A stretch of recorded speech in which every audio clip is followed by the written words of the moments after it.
तुझ में नया खून है, तू कौम का जुनून है, बेबसी की रात में तू भोर का सुकून है। क्या तू बात है अलग, तू हो खड़ा, तू चढ़ शिखर कुछ कर नया। घट गया जो तेरे साथ मत कोई मलाल कर, ये खुद को वाह। समझाया है मैंने वाह। कि घट गया जो तेरे साथ मत कोई मलाल कर, मंजिलों की राह ले फिर नई मिसाल बन। तू है अलग, तू हो खड़ा, तू चढ़ शिखर कुछ कर लाया। और मुझे लगता है कि मेरे अंदर कोई ऐसा बैठा हुआ है जो मुझे पुकारता रहता है कि जब दुनिया से आपका मन भर जाए तो थोड़ी देर मेरे साथ भी बैठ लिया करो। क्या बात है, और आप बैठते हैं? और मैं बैठता भी हूँ, मजा आता है? बेहद मजा आता है। जीत के ना हार के रंग में रंगा हूँ, अब मैं नहीं संसार के रंग में रंगा हूँ। क्या जब कोई शख्सियत बड़ी हो जाती है और वो बहुत सालीन हो जाती है ना, क्योंकि अगर कोई बड़ा पेड़ फला हुआ अगर वो झुक जाए तो उसकी तारीफ तो हर कोई करता है। बिल्कुल, मैं ये मानता हूँ कि अगर हमें थोड़ा सा भी ज्ञान मिलता है तो हमें झुकाने के लिए ही मिलता है। आपने न्यूटन के लॉ पढ़ लिया, जरूरी नहीं कि आपके पास विनय आएगा, यानी कि आपके अंदर जेंटलमैननेस आएगी। जीवन में एक मेटाफोर है इस रामायण में कि भगवान राम ने ताड़का का वध किया था। जी, ताड़का का ताड़का वध राक्षसी थी वो। ताड़ का वध किया जी। था। रा बेसिकली एक ऊर्जा है। जी। जब भी आप इस ऊर्जा से अपने ताड़, अपने अहम का वध करेंगे तो पूरा विश्व आपका मित्र बन जाएगा। क्या बात है सर, बिल्कुल परिभाषा ही बदल गई। तो जब भी आप इनका वध करने लगेंगे तो आपका जो मित्र है पूरा विश्व बन जाएगा, विश्वामित्र को आप प्राप्त कर लेंगे। किसी बच्ची के साथ बचपन में अगर कोई अब्यूज हुई है, वो तो रियल पड़ी है ना अभी भी। पढ़िए सर, वो जिंदगी भर खुल के लोग बाहर नहीं आ पाते, नहीं आते ना, समाज को लेकिन फेस नहीं कर पाते। बस इसी मेमोरी को तो मैं डिलीट करवाता हूँ, क्योंकि वो मेमोरी आपके ब्रेन के लिए एक रियलिटी बन चुकी है। जब तक ये मेमोरी आपके पास रहेगी ना तो आप अपने परिवार को चला पाएंगे, ना पैसा कमा पाएंगे, ना अपनी उम्र को लंबा करेंगे। मेरी स्टूडेंट या मेरी सब्सक्राइबर हैं वो जी। उन्होंने कहा सर उनको एक कैंसर हुआ है। मैंने कहा ये कोई बीमारी नहीं है, पहले तो हंसो और ऋषिकेश में जाकर पहले डुबकी लगाओ और डांस करो, और एक फिर अंधेरे में पहाड़ पे जाके जिन 10-20 लोगों को तुम्हें गाली देनी बाकी है, जो भी गाली देना वो दो और निकालो। उसने कहा राम सर गाली देने को भी मन कर रहा। लोग ये मानते हैं कि ये मुझे, मेरा हीलर या मेरा डॉक्टर मुझे ठीक कर दे, ये उसका काम है। गलत बात। आपको पार्टिसिपेट करना होगा। आप अपने माइंड के अंदर जाइएगा, देखिएगा कितने गिल्ट पड़ी हैं। आप कहीं पर जीना ही नहीं चाहते लोग। बीमारी मारने के लिए नहीं, आपको तंग करने के लिए नहीं आई है, मारने के लिए नहीं आई कोई भी बीमारी। वो मात्र एक मैसेंजर है, वो एकमात्र मैसेंजर है जो ये बतानी आई है कि आपके माइंड के अंदर डीप डाउन बहुत पेनफुल चीज़ें पड़ी हैं, हम उसका मात्र संदेश लेकर आए हैं। मैं जीने लायक नहीं रहा हूँ, मेरा तो भविष्य खत्म हो गया। जब भी ये शब्द बोलेंगे समझ लीजिए आपको ऐसी बीमारी लगने जा रही है बहुत जल्दी कि जहाँ पर आपका भविष्य अंधकार में होगा। आप परिवार का पूरा पैसा भी बर्बाद कर देंगे अपनी बीमारी पर और बचेंगे भी नहीं, क्योंकि आपने 2 शब्द बोले हैं, your words are your power. याद रखिएगा, इसलिए मजाक में भी कभी नहीं बोलना इनको। आदमी बीमार पड़ा है, ठीक है ना, इमीडिएटली माँ, बेटी, बेटा, पत्नी, आप लेटे रहो बस। ऐसा होता है, ऐसा होता है। लेटे रहो, आपको बस क्या चाहिए, अब उसे मजा आने लगता, चाय दे दो, अब चाय दे दो, चाय पी ली। बहुत बड़ी विडंबना है कि जो बच्चे आजकल प्ले स्कूल में, डे केयर में पढ़ रहे हैं ना, उनकी सोच में, और जो दादी बाबा और न्यूक्लियर फैमिली और जो जॉइंट फैमिली में है और या जो डे केयर में, उनकी सोच में बहुत बड़ा अंतर, और उसी तरह से पर्सनालिटी के रिफ्लेक्शन का भी अंतर आ रहा है। इतना ही नहीं, याद रखिएगा, जो बच्चे अभी भी कुनबों में पल रहे, दादी नानी के थप्पड़ प्यार और कहानियों में पढ़ रहे हैं, they will be less sufferer of the bad disease like Parkinson, Alzheimer, dementia या डिप्रेशन जैसी बीमारियों से वो कम से कम शिकार रहेंगे। अगर मैं खुश हूँ तो पैसे आने के बाद मैं खुश रहूंगा, और अगर मैं दुखी हूँ बचपन से तो मैं पैसे आने के बाद और बड़ा दुखी बनूंगा। आपने देश में भी कुछ जगहों पे घूमा, दुनिया में भी घूमा कुछ जगहों पे, लेकिन सब जगह से भाग भूग के आप ऋषिकेश आके बैठ जाते हैं। ऐसा लगता है कि मैं किसी को छोड़ आया था यहाँ, वो मेरे अंदर था, मुझे वहाँ जाके उससे मुलाकात करने का मौका मिल जाता है।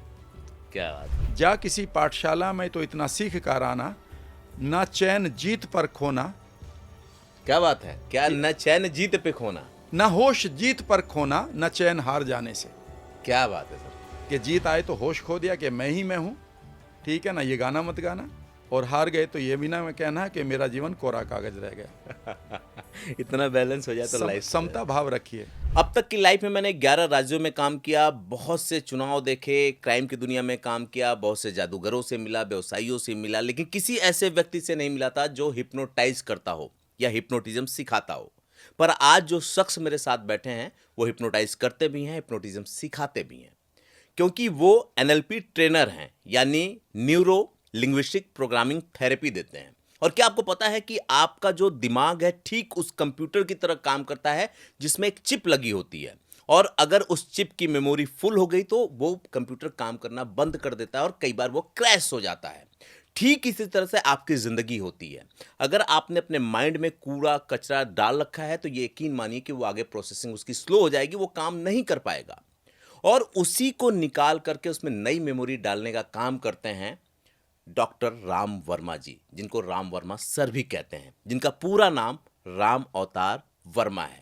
आज हमारे साथ हम ऐसी बातें करने वाले हैं कि यकीन मानिए कि अगर आप ये पूरा एपिसोड देखते हैं तो आपकी सोच चेंज हो जाएगी और एक नई चीज राम वर्मा जी के बारे में आपको देखने को मिलेगी जो न आपने देखी होगी न सुनी होगी, और हम शुरुआत वहीं से करने वाले हैं। सर बहुत बहुत धन्यवाद आपका जो ये समय आपने हमको दिया। Thank you Sarvesh ji, thank you very much. मैंने सुना कि आपने लोगों की जिंदगी बनाने के चक्कर में एक इंसान को मार दिया है। हाँ, कई बार मुझे लगता है कि मुझे एक तरह से एक नई पर्सनालिटी को या आइडेंटिटी को जीने के लिए किसी आइडेंटिटी को पीछे ज़रूर छोड़ना पड़ा है।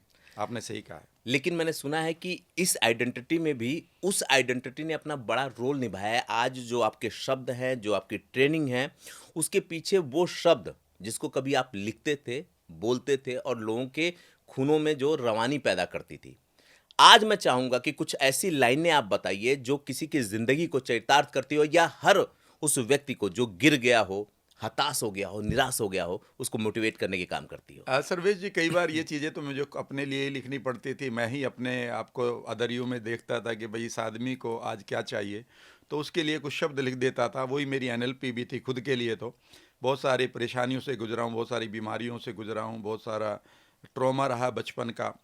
बहुत सारी मैं आप कह सकते हैं कि गद्य भी लिखा है और पद्य भी लिखा है, यानी कि कविताएं भी लिखी है। तो जब आपने कहा है कि जो एक पर्सनालिटी पीछे कहीं छूट गई, तो मैंने पहली कविता जब मैं 5वीं या 6ठी क्लास में था लिखी थी, और मेरे गांव के लोगों ने उसे लाइक भी किया था। स्पेशली मेरे बड़े भाई ने, जो जिन्होंने कई नोवेल भी लिखे थे लाइफ में, जो बड़े पब्लिशर्स ने छापे थे, सूडो नाम से छपते थे, सूडोनिम कहते थे कि वो नाम असली नहीं होता था। तो जब आपने कहा है तो एक पोयम के साथ शुरू कर देता हूँ, अगर आप कहेंगे तो। बिल्कुल सर, मैं इंतजार कर रहा हूँ। हाँ, तो ये पोयम मैंने अपने लिए या किसी विशेष व्यक्ति के लिए लिखी थी। लोगों ने इसको लाइक किया कि समंदरों का गीत सुन, बादलों का शोर सुन, धरा के सीने में ज्वालामुखी का राग सुन, लबों पे तेरा नाम है क्यों रुक गया सवाल है, सभी तो कह रहे हैं सुन, तू है अलग तू हो खड़ा तो चढ़ शिखर कुछ कर नया। तुझ में नया खून है तू कौम का जुनून है, तुझ में नया खून है तू कौम का जुनून है, बेबसी की रात में तू भोर का सुकून है, तू है अलग तू हो खड़ा तो चढ़ शिखर कुछ कर नया। घट गया जो तेरे साथ मत कोई मलाल कर, ये खुद को समझाया है मैंने। वाह। कि घट गया जो तेरे साथ मत कोई मलाल कर, मंजिलों की राह ले फिर नई मिसाल बन, तू है अलग तू हो खड़ा तो चढ़ शिखर कुछ कर लाया। और जब थक कर बैठ जाता था तो अंदर से एक आवाज़ अपनी निकालता था, ले सुत लिया उम्मीद की बांध ले दिशाओं को, ले सुत लिया उम्मीद की बांध ले दिशाओं को, अपने हौसलों की गंध बांट दे हवाओं को, तू है अलग तू हो खड़ा तो चढ़ शिखर कुछ कर नया। खुद को लेकर चलता हूँ कई बार कि धूप भी तेरी यहाँ, छाँव भी तेरी यहाँ, बीच में रुका है क्यों, चल उठा कदम बढ़ा, तू है अलग तू हो खड़ा तो चढ़ शिखर कुछ कर नया। स्वप्न की कटार से भविष्य को तराश ले, एक नई जमीन और आसमां तलाश ले। क्या बात है, क्या बात है सर। तू है अलग तू हो खड़ा तो चढ़ शिखर कुछ कर नया। और कई बार एक जज्बा लेकर भी जीता हूँ कि शेर की जुबान रख, बाज की उड़ान रख। हाँ, शेर की जुबान रख, बाज की उड़ान रख, हाथियों की मस्त चाल, वक्त की कमान रख, तू है अलग तू हो खड़ा तो चढ़ शिखर कुछ कर नया। और कभी रोमांटिक भी आता हूं इसमें कि दुल्हन बना ले लक्ष्य को, वाह वाह, आशाओं की डोली सजा, दुल्हन बना ले लक्ष्य को, आशाओं की डोली सजा, यकीन के सिंदूर से फैसलों की मांग भर, तू है अलग तू हो खड़ा तो चढ़ शिखर कुछ कर नया। और कुछ चीज़ें आपके दर्शकों के लिए दे रहा हूं कि धरा पे पैर हक से रख, आसमान हक से ले। ये सब यहाँ पर कोई आपको इमोशनली कंगाल करके चला जाता है, कोई मेंटली कंगाल करके चला जाता है, कुछ आपको फाइनेंशियली कंगाल कर देते हैं और कुछ आपके फ्यूचर को ही बिल्कुल अंधकार कर देते हैं लोग जी। मैं उनके लिए कहता हूँ कि धरा पे पैर हक से रख, आसमान हक से ले, हर एक सांस हक तेरा, तो स्वाभिमान हक से वाह, ले। वाह। तू है अलग तू हो खड़ा तो चढ़ शिखर कुछ कर नया, समंदरों का गीत सुन बादलों का शोर सुन, धरा के सीने में आग के ज्वालामुखी का राग सुन, लबों पे तेरा नाम है क्यों रुक गया सवाल है, सभी तो कह रहे हैं सुन, तू है अलग तू हो खड़ा तो चढ़ शिखर कुछ कर नया। क्या बात है सर, मतलब आप ये समझिए कि किसी के अंदर ऊर्जा का संचार करने के लिए ये लाइनें काफ़ी हैं। और मज़ेदार बात ये है कि अगर इसको मंच पे उस साउंड के साथ अगर पढ़ दिया जाए तो मैं मांगता हूँ कि लोगों के रोंगटे खड़े हो जाएंगे। आपने इस विधा को दबा क्यों दिया, या ऐसा है कि अकेले में आप इस विधा को गाते हैं? अकेले में तो मैं अपने साथ ही रहता हूँ। मुझे कोई पार्टी अच्छी नहीं लगती है। मुझे किसी की बुराई हो रही हो, जहाँ पर बेकार की बातें हो रही हो, मैं कभी भी अपना समय ख़राब नहीं करता हूँ। मैं अकेले जाता हूँ, बीचेस पर जाता हूँ, नदियों के किनारे जाता हूँ और अकेले में बैठकर खुद के साथ समय बिताता हूँ। और मुझे लगता है कि मेरे अंदर कोई ऐसा बैठा हुआ है जो मुझे पुकारता रहता है कि जब दुनिया से आपका मन भर जाए तो थोड़ी देर मेरे साथ भी बैठ लिया करो। क्या बात है, और आप बैठते हैं? और मैं बैठता भी हूँ। मज़ा आता है? बेहद मज़ा आता है। अच्छा, कब सबसे ज़्यादा मज़ा आता है? जब आप अकेले बैठते हैं और जो जो गूढ़ चीज़ें निकाल के लेके आ पाते हैं, जब अकेले बैठते हैं या महफ़िल में होते हैं? देखिए, महफ़िल में अलग मज़ा होता है, पर महफ़िल में भी मैं अपने उसी आदमी को अगर जीने का मौका मिल रहा है तो उस महफ़िल में मैं ज़रूर जाता हूँ जहाँ मेरे अंदर के इंसान को जीने का मौका मिलता है। अगर कोई भी महफ़िल में ऐसी चीज़ चल रही है जो मेरे अंदर के इंसान को अच्छी नहीं लगती तो फिर मुझे भी अच्छी नहीं लगती। सर्वेश जी, एक समय के बाद आप जीवन को एक नए एंगल से जीने लगते हैं। मानता हूँ। मेरी उम्र अब 65 साल की हो चुकी है। अच्छा! अरे मैं तो अंदाज़ा भी नहीं लगाया था। ठीक है ना? और 65 साल की उम्र तक आते हुए अब कई बार एक नया तरह का एक एटीट्यूड आ जाता है कि वो मेरी लाइन है कि जीत के ना हार के रंग में रंगा हूँ, अब मैं नहीं संसार के रंग में रंगा हूँ। क्या बात है। अब कहाँ मेरी जीत हो रही है, कहाँ मेरी हार हो रही है। सचमुच में ये मेरे लिए गौण हो गए हैं, मतलब मीनिंगलेस हो गए हैं। कोई मुझे गले भी लगाता है, बहुत सारे लोग मुझे रोज़ाना फ़ोन करते हैं कि आपने मेरी लाइफ को बदला, मेरी एंग्जाइटी को दूर करा, मेरी बीमारी को ठीक करने में आपने हेल्प किया। मैंने तो आपकी अभी वीडियो ही देखी थी कि मैंने अपनी लाइफ को ठीक कर लिया है, बीमारियों को ठीक कर लिया है। और कई बार मैं उनकी बात सुनता हूँ तो सुनकर मुझे ऐसा कुछ नहीं लगता है कि अब मुझे इसकी ज़रूरत रही है। वो उनका प्यार है और प्यार हमें हमेशा चाहिए। और वहीं पर बहुत सारे हेट कमेंट भी आ जाते हैं, बड़ी अच्छी गालियाँ भी मिलती हैं, मैं उन पर भी मुस्कुरा देता हूँ कि जो जिसके पास है उतना ही तो वो देगा, जिस घड़े में जो है वो उतना ही देगा। उसमें उस बेचारे के पास अगर गालियाँ हैं तो वो गालियाँ ही तो देगा।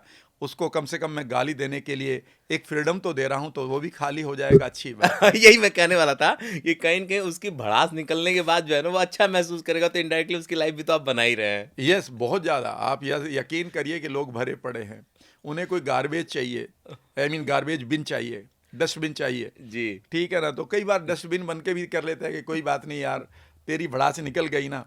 लेकिन मैंने हर एक आदमी के अंदर एक चीज़ ज़रूर देखी है कि अगर आप अपने अहम को छोड़ देते हैं जी। तो हर आदमी कई बार सोचने पर मजबूर हो जाता है। मैं आपको एक छोटा सा किस्सा सुनाता हूँ, ये मेरठ का है। और मैं मेरठ में एक जगह है बेगम ब्रिज, अच्छा। तो मैं वहाँ पर मेन एरिया है वो वहाँ का, जी। तो रेड लाइट पर खड़ा था। मैं अपनी बाइक पर था और दूसरा आदमी मेरे बगल में एक बड़ी बाइक पर आ गया और मैं जानता था वो एक बहुत बड़े मार्केट का या मॉल का मालिक टाइप है। उसकी अपनी बड़ी बाइक थी और जैसा होता है ना कि सामने खड़े तो पैर नीचे रखना पड़ेगा बाइक को संभालने के लिए, तो मेरा पैर उसके पैर पे शायद आ गया। अच्छा। मुझे नहीं पता चला, उसने अपना पैर खींच लिया, लेकिन उसने फिर मुझे वहीं के वहीं खड़े खड़े धमकी सी दी। हाँ। मैंने कहा सर पहले तो मुझे ये नहीं पता चला कि क्या हुआ है, और जो भी अगर हुआ है, अगर मैंने आपको ऑफेंड किया तो मैं उसके लिए क्षमा मांगता हूँ, हाँ। और जब तक आप ये रेड लाइट है आप मुझे क्षमा जरूर करेंगे। मैं मुस्कुराया। हाँ। उसने इस बात को थोड़ा सा और ऑफेंडिंग ले लिया। हाँ। उसने कहा क्या मतलब, आप इसको मजाक की तरह? मैं कहा नहीं भैया, बिल्कुल मजाक की तरह नहीं ले रहा हूँ, हाँ। लेकिन अगर मेरे से आप ऑफेंड हुए हैं किसी भी बात से तो मैं उसका क्षमा प्रार्थी हूँ, यद्यपि मैंने जानबूझकर कुछ नहीं किया। यानी कि वो 1 मिनट के अंदर इतना बदल गया, 1 सेकंड में उसे लगा कि यार उसने गलत आदमी से पंगा ले लिया। समझ गए मेरी बात? अगर मैं भी वहाँ ईगो को लेकर चलता तो वो बड़ा विवाद हो जाता। बड़ा विवाद हो जाता। और शायद दोनों टेंशन रहते, जितना दूर जाते इस झगड़े को बेडरूम में, बाथरूम में, हर जगह लेके जाते बस अपने हर साथ। टाइम एक हो जाता। हाँ। उसके बाद पता चला कि मैं उसको जानता था। अच्छा। वहाँ पर एक बहुत बड़ा मार्केट है जिसको हम खैर नगर मार्केट कहते हैं, जी। जहाँ पर मेडिकल की दुकान है। चूँकि मैं मेडिकल मैं काम करता था रिप्रेजेंटेटिव की तरह, तब तो मैं उसको देखता रहता था। It was a very big personality of that area. तो उसके बाद जब भी वो मिला तो उसने मुझे हाथ जोड़कर नमस्ते अच्छा, क्या होता है ना, शख्स और शख्सियत बड़ा मायने रखता है। जब कोई शख्सियत बड़ी हो जाती है और वो बहुत शालीन हो जाती है ना, तो जो दूसरे तरह के लोग होते हैं, निगेटिव लोग होते हैं, मैं ये कहूँगा कि जो बदमाश लोग होते हैं ना, वो भी उनकी इज्जत करने लगते हैं। क्योंकि अगर कोई बड़ा पेड़ फला हुआ अगर वो झुक जाए, तो उसकी तारीफ तो हर कोई करता है। बिल्कुल, मैं ये मानता हूँ कि अगर हमें थोड़ा-सा भी ज्ञान मिलता है तो वो हमें झुकाने के लिए ही मिलता है, यानी कि हमें विनम्र बनाने के लिए मिलता है। विद्या ददाति विनयम। जब भी आपके पास विनय आएगा तो वो तभी आएगा जब आपके पास इनर विज़डम आएगी। जी, इंटेलेक्ट से नहीं आएगा। आपने न्यूटन के लॉ पढ़ लिए, ज़रूरी नहीं कि आपके पास विनय आएगा, यानी कि आपके अंदर जेंटलमैननेस आएगी। लेकिन जब भी आपके पास आपके परिवार के द्वारा दिए गए संस्कार, आपकी दादी के द्वारा सिखाई गई कहानी, आपकी नानी के द्वारा बताए गए बातें, थप्पड़ लगाकर सिखाई हुई माँ की बातें, जब ये आपके अंदर इनग्रेंड हो जाती हैं और आप अपने जीवन के मूल्यों को जीना शुरू करते हैं, तो मैं इसे मानता हूँ कि ये रियल विद्या है जो आपको विनय देती है। और जिस पेड़ पर फल ज़्यादा लगते हैं वो हमेशा झुकता है। जी। ताड़ हमेशा याद रखिएगा टूटने के लिए बनता है। और हाँ, मेरे एक मेंटोर कहा करते थे, सर्वेश जी, अचानक याद आ गया, पता नहीं फिर इस पॉडकास्ट में ये वर्ड आए ना आए, तो वो मुझे मेटाफोर समझाया करते थे। मेटाफोर का मतलब संकेत होता है। जी, तो वो कहते हैं कि रामायण में एक संकेत के रूप में इसको लेना। रामायण आप पढ़ते हैं, उसको भी मैं कई बार बताता हूँ, मैं गीता को पढ़ता हूँ, उसके एग्जाम्पल भी देता हूँ। अब चूंकि कंठस्थ नहीं होते हैं सारे श्लोक, तो उन्होंने कहा था कि जीवन में एक मेटाफोर है इस रामायण में कि भगवान राम ने ताड़का का वध किया था। जी, ताड़का का ताड़ किया का था, वध राक्षसिन किया, थी वो। ताड़ का वध किया जी, था। तो एक हमारा प्रकरण भी आता है ताड़ का वध। तो उन्होंने कहा था कि आप उस चीज़ को जैसे भी ले रहे, दुनिया की तरह वो लेते रहिए, लेकिन आज मेरे केबिन में बैठे हो, मैं आज आपको एक नया संकेत देता हूँ। अच्छा, उन्होंने कहा कि रा और माँ ये एनर्जी का एक रूप है। अच्छा, रा, रा और माँ। हाँ, रा बेसिकली एक ऊर्जा है। जी, जब भी आप इस ऊर्जा से अपने ताड़, अपने अहम का वध करेंगे तो पूरा विश्व आपका मित्र बन जाएगा। क्या बात है सर, बिल्कुल परिभाषा ही बदल गई। तो उन्होंने कहा कि ये संकेत है कि अगर आप, विश्वामित्र जो उनके साथ मिले थे और जी, विश्वामित्र ने उनसे कहा कि पहले ताड़ का वध करो। हाँ, तो याद रखिएगा, जब भी आप अपने अंदर के अहम का वध कर देंगे, ठीक है ना, जब भी आप अपने लॉजिक्स का वध करने लगेंगे, जब भी आप अपने जजमेंट्स का वध करने लगेंगे, जो आपने डिलीटेड, डिस्टोर्टेड बनाए हुए हैं, सारे के सारे तो आपके बिलीफ डिस्टोर्टेड है ना, जी। दुनिया से ले रखे हैं आपने। तो जब भी आप इनका वध करने लगेंगे तो आपका जो मित्र है पूरा विश्व बन जाएगा। विश्वामित्र को आप प्राप्त कर लेंगे। मन कर रहा है कि इस तरह की बातें को और खींचूं, लेकिन इसको मैं लेकर के आऊँगा, आपकी लाइफ़स्टाइल पे आऊँगा, आपकी उम्र पे आऊँगा, आपकी इस उम्र से जो आपके दोस्त इनसिक्योर होते होंगे या जलते होंगे उस पे भी लाऊँगा, आपकी यात्राओं पे भी आऊँगा। लेकिन दर्शकों को कुछ एनएलपी के बारे में बता देते हैं। हम ये बात कर लेते हैं आगे कि कैसे हमारी सोच ही हमारी दुश्मन होती है। तो सर मैं यहीं से इस एपिसोड को शुरू करना चाहूँगा कि ये एनएलपी बेसिकली क्या होता है और किस तरह से काम करता है?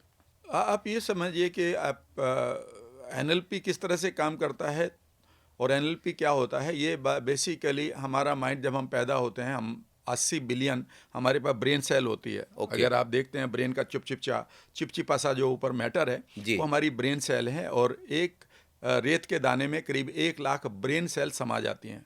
वो एक इतनी रेत के दाने में? दाने में 1 लाख से ज़्यादा ब्रेन सेल्स समा जाती हैं। और इस तरह से हमें, जब हम पैदा होते हैं तो 86 बिलियन, ओके। यानी कि 10 जीरो लगेंगे 86 के बाद, इतनी ब्रेन सेल्स सेल होती हैं। हमें पैदा होते ही मिलती हैं। जी। इन ब्रेन सेल्स में कुछ एक चीज़ें हमारे पास सॉफ्टवेयर के रूप में पड़े होते हैं कि हमारा हाथ कितना बड़ा होगा, हमारे शरीर कितना लंबा होगा, ठीक है ना, हमारा हार्ट कैसे धड़केगा, वो एक सी ड्राइव अलग से पड़ी हुई है। जी। लेकिन उसके साथ बहुत सारा स्पेस भी खाली पड़ा है। 86 बिलियन न्यूरॉन है, यानी कि ब्रेन सेल हैं, जिनको हम न्यूरॉन कहते हैं। और एक ब्रेन सेल की जो मेमोरी है, बताते हैं, मैं कहीं पढ़ रहा था कि वो 82 GB के बराबर होती है। एक की? एक ब्रेन सेल की मेमोरी, हाँ। उसमें 82 GB मेमोरी आ जाएगी। हाँ। हर सेकंड हम 16 इन्फॉर्मेशन को ग्रहण करने के लिए बने हैं। ओके। उसके बाद ये तो हमारा सॉफ्टवेयर हो गया। जी। उसके बाद हमारी बॉडी है, जहाँ पर हम 60 ट्रिलियन सेल्स को लेकर पैदा होते हैं। अच्छा। अब यहाँ पर एक हमारा पार्ट है जिसको हम कह सकते हैं सी ड्राइव है, वो तो हमारी पूरी बॉडी को चला ही रहा है। जी। लेकिन जो बाकी स्पेस है जी। वो हर रोज की मेमोरी घटनाओं से बढ़ता रहता है। जी। किसी ने हमें गले लगा लिया तो अच्छा, हमने कहा कि बहुत अच्छा इवेंट था, हाँ। लेकिन अगले दिन उसी आदमी ने आई मीन आपको थप्पड़ भी मार दिया, ठीक है ना। किसी ने आपको कहा आप तो पागल हो, किसी ने आपको प्यार से गले लगाया, तो किसी ने आपको धोखा दिया। ये सारी इवेंट्स, ये सारी घटनाएं हमारे माइंड में एक मेमोरी की रिकॉर्ड तरह होती हैं। बढ़ती रहती हैं। जी। ये मेमोरी जो है ये बेसिकली न्यूट्रल नहीं रहती। ओके। ये जो हमारे जो हमारी बॉडी के अंदर एक नेचुरल सॉफ्टवेयर ऊपर वाले ने दिया था, ये इसमें दखल देना शुरू कर देती हैं। ओके। कि कोई भी मेमोरी आई, अगर मैं कहूँ कि इमेजिन करो कि अभी आपके सामने कोई टाइगर या कोबरा आ जाए, तो सिर्फ आंखें उसे देखेंगी, बिल्कुल देखेंगे। लेकिन ब्रेन उसको एकदम से कहेगा ये खतरा है, हाँ, और इस खतरे को लेकर वो इमीडिएटली आपके रिएक्ट करेगा। हाइपोथैलेमस को, पिट्यूटरी ग्लैंड जिसको आप क्राउन चक्रा कहते हैं, जी। और उसके बाद आपकी सारी ग्लैंड्स को वो एक्टिवेट कर देगा, और आपके ग्लैंड्स जो हैं जिसको एंडोक्राइन सिस्टम कहते हैं, जिनको आप एनर्जी चक्राज कहते हैं, हमारे ऋषि मुनियों ने कहा है, वो एकदम से अपने हार्मोन्स बदल देंगी। अब तक वो हार्मोन भेज रही थी आपके बॉडी को, मैसेंजर भेज रही थी कि आप ठीक हो, अपना काम करते रहो, लेकिन अब वो कहेंगे हम खतरे में हैं। तो खतरे के हार्मोन आपकी बॉडी में आने शुरू हो जाएंगे, और इमीडिएटली जो आपकी बॉडी की कार्य पद्धति है वह बदल जाएगी।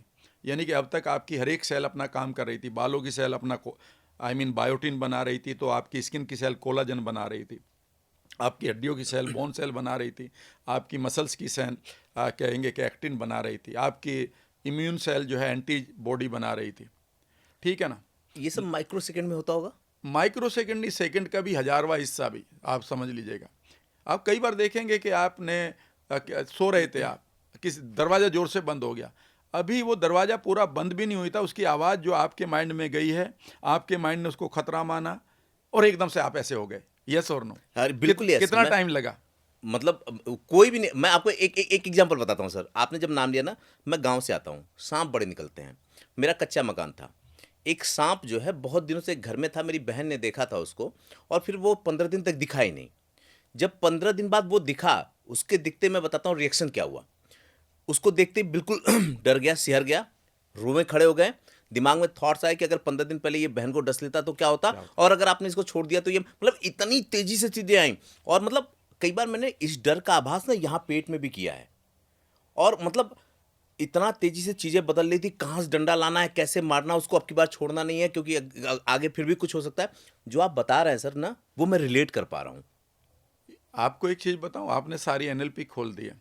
आपने एक मेमोरी को लिया, जी। और 15 दिन पहले अगर ये हो जाता, जबकि हुआ नहीं, जी। आपने एक इमेजिनरी मेमोरी भी बना ली, जी। और इमेजिनरी मेमोरी ने यहाँ पर विजुअल्स बने, जी। और आपके पेट ने उसे रिएक्ट करा। जी। इसे एंग्जाइटी कहते हैं। एंजाइटी। ये 100% लोगों के पास कोई ना कोई एंग्जाइटी पड़ी है। किसी का सर फटने को हो रहा है, जी। किसी का गला बंद हो गया, किसी को ऐसा लग रहा है गले में लंप है, किसी को ऐसा लग रहा है छाती भर गई है, किसी का हार्ट सिंक हो रहा है, तो किसी का हार्ट पंपिंग हो रही है, किसी को ऐसा लगता है कि कोई मुझे चाकू मार रहा है, तो किसी को ऐसा लगता है कि मेरे पेट में तितली बटरफ्लाई चल रही है। जो सुन रहे हैं उनके साथ होता होगा ऐसा? सबके साथ हो रहा है, यही तो ठीक करता हूं मैं। ओके। बेसिकली इसी की वर्कशॉप चलती है कि जो आपके पास यहाँ पर राग या द्वेष पड़े हुए हैं, जिनको हम अपने भारतीय संस्कृति के अनुसार बोलना शुरू करूं, तो जितने द्वेष यहाँ पर पड़े हुए हैं, सोचिए कि वो तो एक इमेजिनरी मेमोरी है, लेकिन किसी बच्ची के साथ बचपन में अगर कोई अब्यूज हुई है, वो तो रियल पड़ी है ना अभी भी। पढ़िए सर, वो जिंदगी भर खुल के लोग बाहर नहीं आ पाते, नहीं आते ना, समाज को फेस नहीं कर पाते। बस इसी मेमोरी को तो मैं डिलीट करवाता हूँ, कि उस मेमोरी को मैं आपको डिलीट करवा दूंगा। वो मेमोरी आपके याद भी आएगी तो आपको कोई परेशानी नहीं होगी, क्योंकि वो मेमोरी आपके ब्रेन के लिए एक रियलिटी बन चुकी है। जब तक ये मेमोरी आपके पास रहेगी ना, तो आप अपने परिवार को चला पाएंगे, ना पैसा कमा पाएंगे, ना अपनी उम्र को लंबा करेंगे।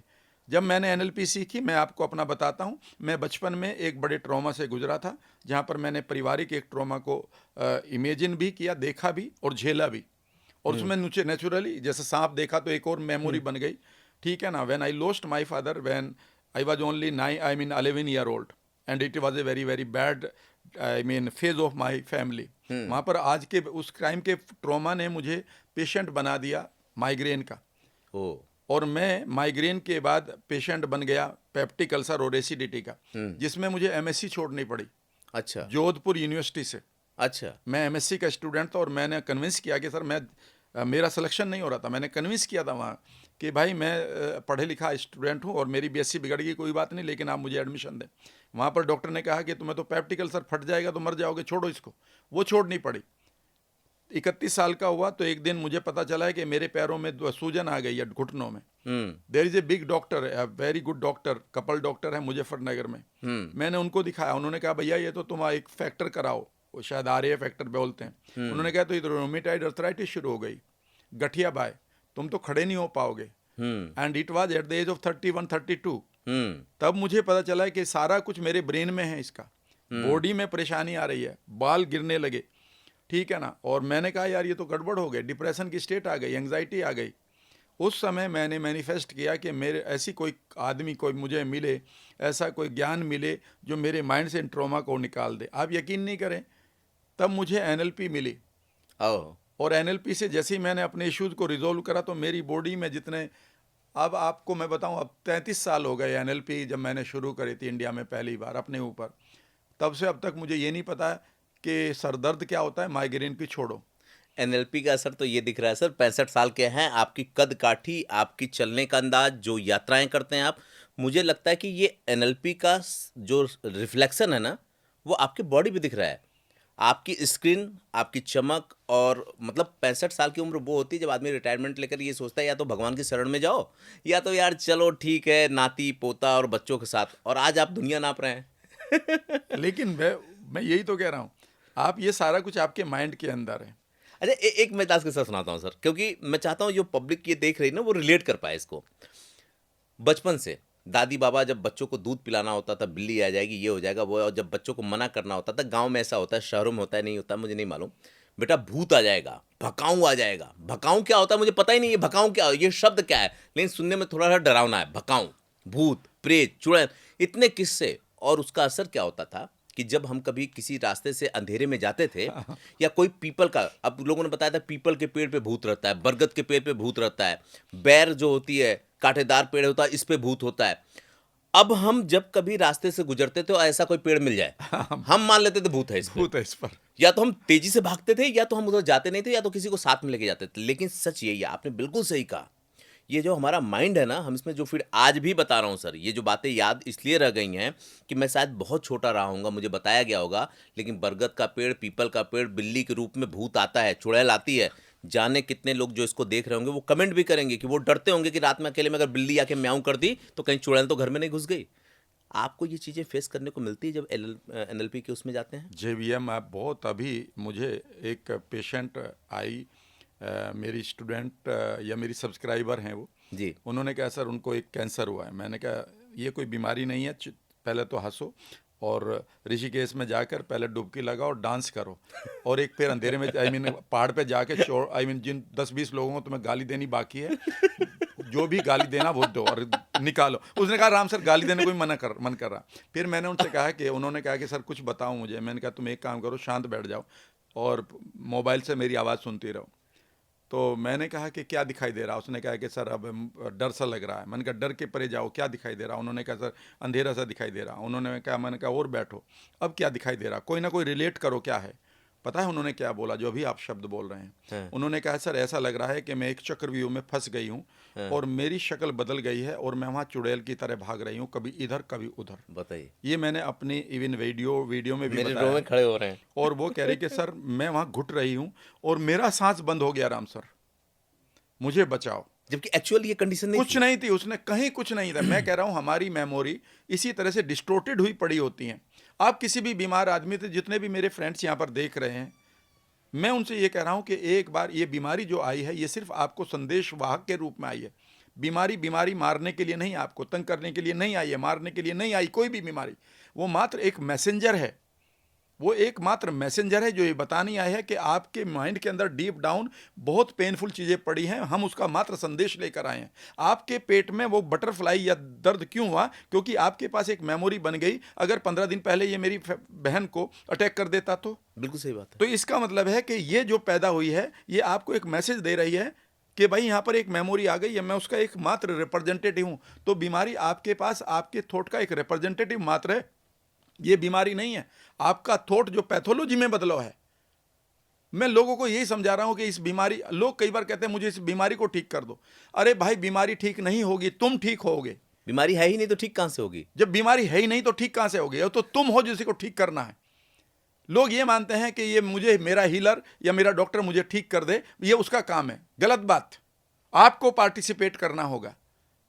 वह कुछ डिग्री तक ये ठीक है कि वो आपको दवाई देगा, लेकिन इसमें अगर आप पैसिवली दवाई लेंगे तो कुछ नहीं कर रहे हैं, आपको एक्टिवली इसमें लेना होगा। आप अपने माइंड के अंदर जाइएगा, देखिएगा कितने गिल्ट पड़ी हैं। आप कहीं पर जीना ही नहीं चाहते लोग। मैं पढ़ रहा था कि जिन लोगों को कैंसर पेशेंट जो कैंसर होता है 75% से अधिक लोगों को उनको होता है जो लोग में अपनी लाइफ में अपनी वर्दीनेस को खोने की, जीने की लालसा को या जीने की लायक होने की संवेदनाओं को खो देते हैं। एक उदाहरण बता रहा हूँ सर, उसके बाद मेरा क्वेश्चन, नहीं बता क्यों रहा हूँ, क्वेश्चन मेरा क्या है। एक मेरी फीमेल फ्रेंड थी, उसने कहा कि यार ना, मैं जब ससुराल गई तो मैं बहाने बनाती थी कि आज सर में दर्द है, आज ये है, वो आज वो है। और उसने कहा कि कुछ दिन बाद मेरे साथ वैसा ही होने लगा, मैं लेजी हो गई, मेरे सर में दर्द रहने लगा, मैं परेशान रहने लगी, बॉडी में दर्द होने लगा, और मुझको समझ में नहीं आया ये क्या हुआ। तो क्या आदमी का जो दिमाग होता है, सबसे बड़ा दुश्मन वही उसका होता है और आदमी को पता नहीं चलता? यस, सारा दुश्मन वही है। याद रखिएगा, दिमाग बहुत अच्छा सर्वेंट है लेकिन बहुत खराब मास्टर या मालिक है।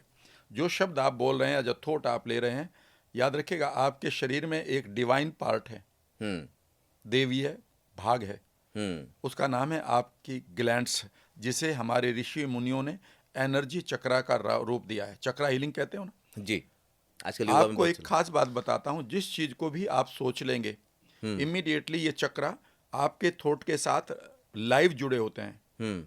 ये मात्र ग्लैंड्स जो हैं, ये मात्र मांसपेशियां नहीं है, ये आपके थॉट को सुनती हैं। फॉर एग्जांपल मैं आपको थॉट देता हूं, अपने फेवरेट फूड के बारे में सोच लो, जो भी आपका फेवरेट फूड है, चाहे वो दाल चावल है या जो भी आपका है जी। इमीडिएटली आपकी उसकी पिक्चर बनते ही, पिक्चर को आपकी ग्लैंड्स ने लिया। एक ग्लैंड आपकी डाइजेस्टिव ग्लैंड है और एक आपकी सलाइवरी ग्लैंड है। ये दोनों एक्टिवेट हो गई हैं। हाँ, मुंह में पानी आ गया, मुंह में पानी आ गया आ गया है, आ गया है। जबकि वो खाना आपने नहीं खाया है। जी बिल्कुल नहीं सिर्फ है। थॉट आया है, यानी कि थॉट लेकर आपकी बॉडी ने एक फीलिंग दे दी है, ठीक है ना। और ये फीलिंग आपको मजबूर कर देगी कि गाड़ी रोको यार, पहले ये बर्गर खा लेते हैं या ये लिट्टी चोखा खा लेते हैं, क्योंकि ये आपका फेवरेट है। यही तो होता है। हाँ, हाँ, अब हाँ, आगे सुनिएगा, मैं अगला एग्जाम्पल देता हूँ। जी ये एग्जाम्पल मैं 50 बार दे चुका हूँ। मान लेते हैं आप इस समय किसी या कोई भी रोमांटिक फैंटेसी, रोमांटिक सोच में आ जाता है जी कि वो उसके साथ मेरा ऐसे मिले थे हम, ऐसे मैंने टच किया था, ऐसे मैंने उसके साथ बात की थी, ऐसे हक किया था। जी और इसके थोड़ा सा और आगे जाने लगते हैं, जिसको हम सेक्सुअल फैंटेसी कहते हैं। जी जैसे आदमी उस सेक्सुअल फैंटेसी में जाता है, ये थॉट इमीडिएटली अब दूसरी ग्लैंड पर चला जाता है, जिसको हम सेक्सुअल ग्लैंड कहते हैं। हाँ, और वो एक्टिवेट होकर अपने हार्मोन निकालकर आपके सेक्स ऑर्गन्स को एक्टिवेट कर देते हैं। बिल्कुल करते हैं, बिल्कुल करते हैं। इसका मतलब ये है कि अगर आप ये बार बार बोल रहे हैं कि जीवन बेकार की चीज़ है, कुछ नहीं होगा, अनसर्टेन है, दुनिया बड़ी खराब है, मेरा कुछ नहीं हो सकता, तो इमीडिएटली आपकी ग्लैंड्स उसी तरह के हार्मोन आपकी बॉडी को भेजने लगते हैं और वो आपकी बॉडी को वही एनवायरनमेंट देते हैं जो आप एनवायरनमेंट चाहते हैं। मैं जीने लायक नहीं रहा हूँ, मेरा तो भविष्य ख़त्म हो गया, जब भी ये शब्द बोलेंगे समझ लीजिए आपको ऐसी बीमारी लगने जा रही है बहुत जल्दी कि जहाँ पर आपका भविष्य अंधकार में होगा। आप परिवार का पूरा पैसा भी बर्बाद कर देंगे अपनी बीमारी पर और बचेंगे भी नहीं, क्योंकि आपने 2 शब्द बोले हैं, your words are your power. याद रखिएगा, इसलिए मजाक में भी कभी नहीं बोलना इनको। मतलब अच्छा, हमारी बॉडी का मैकेनिज्म इसका मतलब बहुत गजब का है, हमको पता ही नहीं होता। हमने एक शब्द बोला, बॉडी ने उसको एक्सेप्ट किया और आने वाले वक्त में उस चीज़ें वैसे ही हमको दिखाई देने लगेंगी। इंटेंसिटी अगर आपकी थॉट की गहरी बन गई है सर्वेश जी, इंटेंसिटी का मतलब है तीव्रता। किसी थॉट को आप बार बार विजुअलाइज कर रहे हैं या चीज़ से डर रहे हो, वह रियलिटी बन चुकी है आपके अंदर, बस Okay. तारीख आनी बाकी है। अगर मैं एक आदमी को पढ़ रहा था जो बहुत अच्छे वो थे, पैरा जंपर, जो जंप लगाते हैं, तो उन्होंने पहले से अपनी वाइफ को बताना शुरू कर दिया था कि ऐसा लगता है कि मेरा किसी दिन ये पैराशूट टाइप जो भी होगा ये खुलेगा नहीं एंड आई विल डाई। तो उसकी वाइफ ने उसकी डेथ के बाद बोला एंड उसने कहा कि अब बिल्कुल रियल होने लगा मेरे साथ and he met the same death. इसीलिए याद रखिएगा, कभी आप देखिएगा, इस बात को कहते हुए मैं बहुत बड़ा पर्सनालिटी तो नहीं हूँ, बहुत छोटी सी हूँ, लेकिन फिर भी आजमाइएगा, सबके लिए नहीं लेकिन अधिकांश साइकेट्रिस्ट पागलपन के जितने पेशेंट्स को देखते हैं उनकी शक्लें देख लीजिएगा कैसी हो जाती हैं। फिर तो मैं ये लोगों से कहना चाहूँगा, जो लोग आप लोग देख रहे हैं, इसके लिए किसी प्रमाण की ज़रूरत नहीं है। जो लोग अपनी ज़िंदगी में ये कहते हैं कि मैं जो सोचता हूँ वो हो जाता हूँ, आप ये समझिए और संभल जाइए। मैं एक डॉक्टर की पढ़ रहा हूँ, उन्होंने खुद ही कहा है, बहुत बड़े डॉक्टर हैं, उनकी किताब है लव मेडिसिन एंड मिरेकल। तो उन्होंने कहा है कि हम डॉक्टर्स भी कई बार इसी चीज़ के विक्टिम हो जाते हैं कि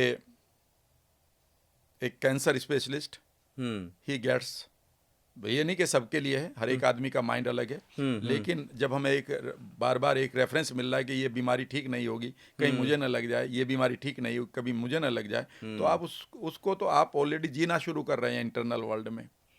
इसीलिए याद रखिएगा, आपको एनएलपी इसलिए सीखनी चाहिए कि जो फियरफुल थॉट हैं आप इनसे बचे रहें, ना तो ये आपको आगे बढ़ने देंगी।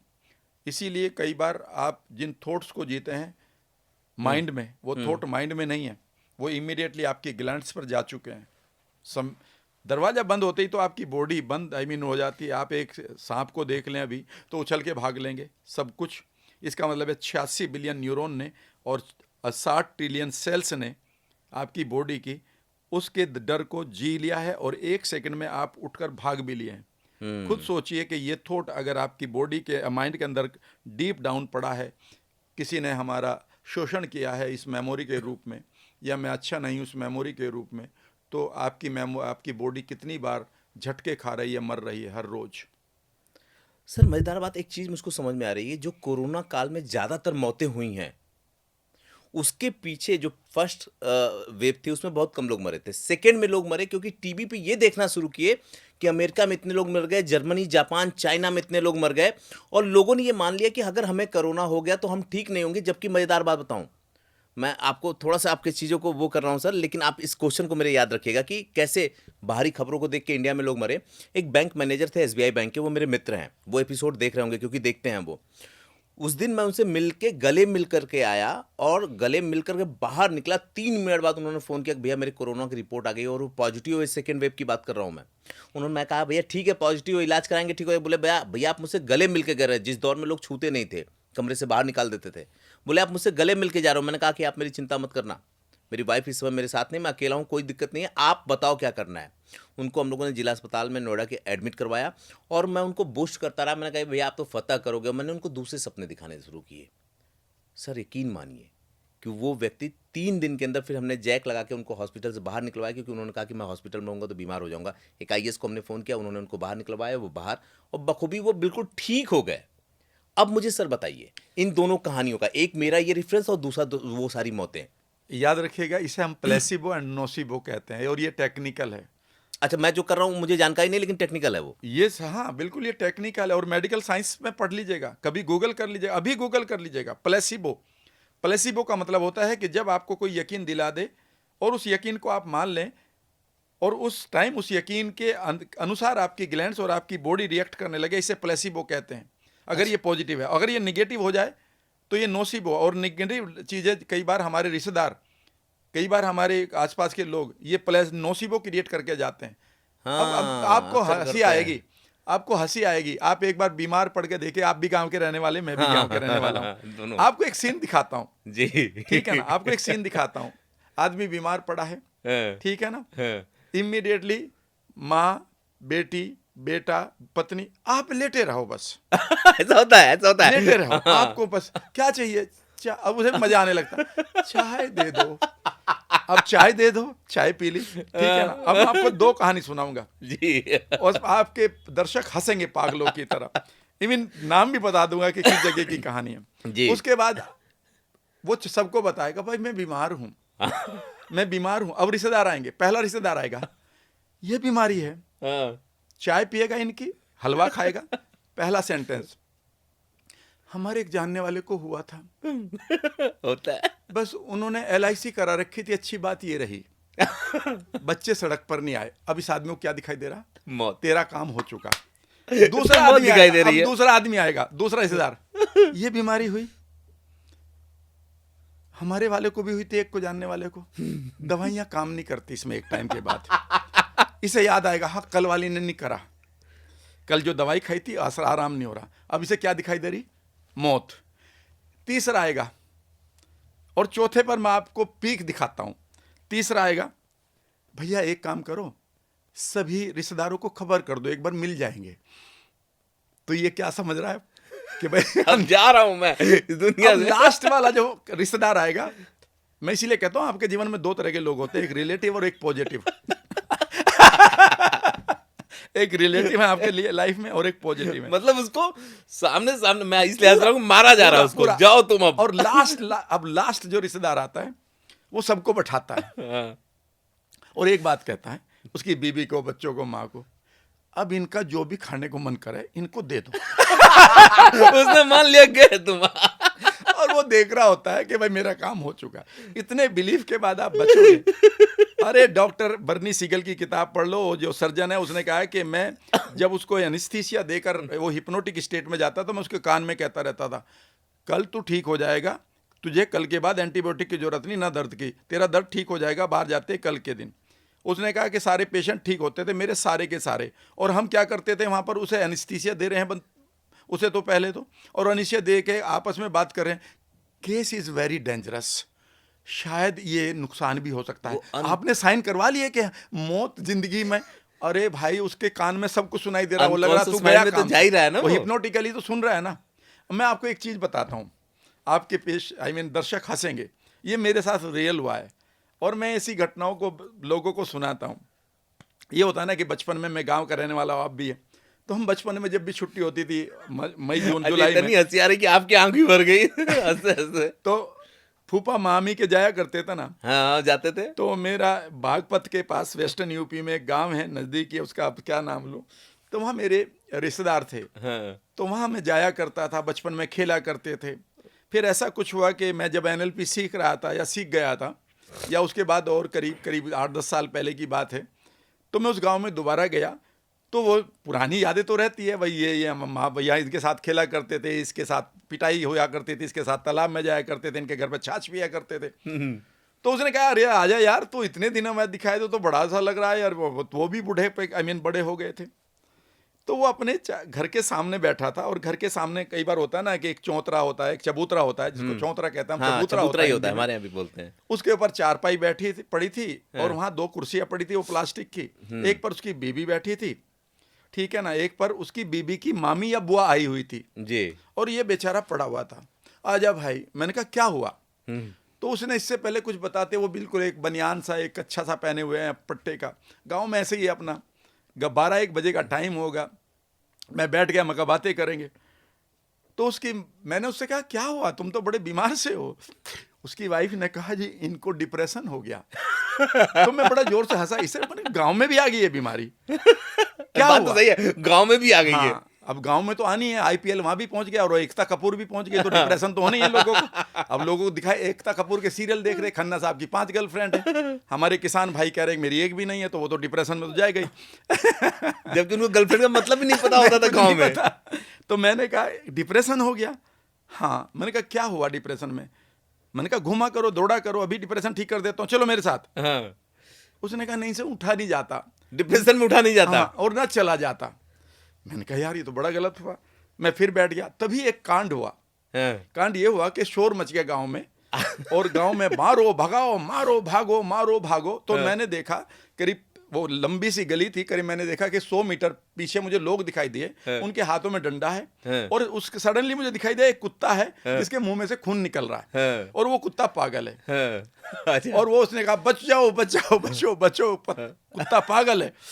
अब मैंने देखा कि वो 50 मीटर पर आ गया, और वो देखना और आ गया। अब वो गली संकरी है, और गली के मुनुक्कड़ पर मैं बैठा हूँ, और वो बंदा बैठा है। अब वो जब एकदम से लोग चिल्लाए भागो, भाग लिया, तो वो आदमी जो है छोड़ छाड़ के अपनी बीबी को और बीबी की मामी को और मुझे भाग गया, और एकदम से कुत्ते से ज्यादा तेज भागा। कुत्ता इधर उधर को चला गया, वो भी चला गया, वो आके बैठ गया करीब 10 मिनट के बाद। कहने लगा भाई जान बच गई। मैंने कहा तुम्हें तो डिप्रेशन था, तो ये अब कहाँ से आया है? हाँ। अब ये ताकत कहाँ से आ गई? तो अगला सेंटेंस सुनिएगा, आपको यहाँ से कहानी शुरू होती है। हाँ। तो उसकी वाइफ ने कहा जी इन्हें कुत्तों का डर है, इन्हें कुत्तों से डर लगता है। कुत्ते ने सही कर दिया इनको। हाँ। अब इसकी मामी या जो बुआ आई हुई थी, उसका सेंटेंस अगला सुनिएगा, आपको बहुत मजा आएगा। तो बोली अपनी उसकी वाइफ से बोली, वाइफ की बुआ जो आई हुई थी उसका पता लेने, कि बेटा अगर इसे ठीक करना है तो तू भी कुत्ता ही बन जा। बात लेकिन लॉजिकल थी, लॉजिकली बात लॉजिकल थी। भाई साहब, आपको कई बार थेरापी नहीं चाहिए, आपको लठ थेरापी लठ चाहिए। थेरेपी चाहिए। तो हमारे गांव में कई बार डिप्रेशन में जो लोग होते थे, अंधेरे में उसकी लठ थेरापी हो जाती थी। ठीक है ना। तो एक हमारे यहाँ कांड हुआ करता था कि कोई लड़का है या दारू पीने लगा, माँ बाप को गाली देने लगा, बीबी को पीटने लगा, बच्चों को तंग करने लगा, काम नहीं करता था। तो पहले उसे लोग समझाते थे प्यार से। फिर एक दिन ऐसा होता था, शाम का वक्त है, ठीक है ना, बड़े आदमी आके बैठ गए, बूढ़े आके बैठ गए, पूरा कुनबा एक जगह आ गया, दरवाजा बंद कर दिया बात 7 बजे। और फिर 7 बजे लैंटर्न लैंप चलता था, तब बिजली नहीं आती थी, डिबिया होती थी। फिर वो कहता था भाई सबने खाना खा लिया, जो बाबा जी होते थे, हाँ सब आ गए, हाँ जी आ गए, वैसे भी बुला लो। अब समझा तो चुके हैं। उसने फिर वो बड़े जो बूढ़े थे, वो हुक्के में ऐसे हुक्का पीते हुए एक हुक्के को एक तरफ रख देते थे। पूरा सीन बता रहा हूँ मैं आपको, एक परिवार का। और फिर वो कहता था भाई ये डिबिया बंद कर दो, ये लैंटर्न बंद कर दो। और फिर एक साउंड आती थी, मारो। भूत उतर जाता है। और 15 मिनट तक, ठीक है ना, बहनें, चाची, ताई, मामी, बुआ, कजन उसकी बढ़िया लठ थेरापी करते थे। उसने कहा भाई दीवा जला दो अब उससे धीरे से कहते थे हाँ भाई कल से, कहते जी बस कल से ठीक हो जाऊंगा। अब आप गांव में कहाँ खाना खाएंगे, अब तो आप बर्गर मंगा लेते जोमेटो से, ठीक है ना। तो वो ठीक हो जाता था। तो कई बार लोगों को, मैं आपको एक बात बताऊं, कई बार जिन बच्चों की बचपन में मामी, नानी, चाची या माँ के द्वारा टैपिंग नहीं होती है गोद में, और उनके अंदर टैपिंग की कमी होती है, तो कई बार ये टैपिंग जवानी में पुलिस को पूरा करना पड़ता है। हो ही रहा है आजकल, हो ही रहा है। अच्छा, ये बहुत बड़ी विडंबना है सर। एक क्वेश्चन था, मैं उसको इसके बाद करूंगा।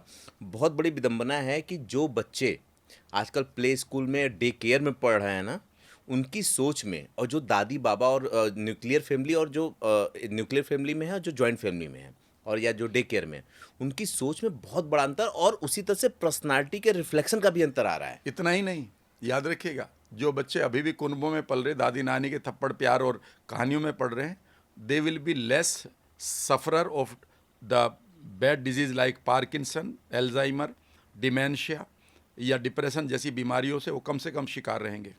ये लोग जो बचपन से आप न्यूक्लियर फैमिली में रह रहे हैं, मेड से पल रहे हैं, सो कॉल्ड अच्छे स्कूल में पढ़ रहे हैं, सो कॉल्ड इंटेलिजेंट हो गए हैं, इनके पास एम्पैथी नहीं है।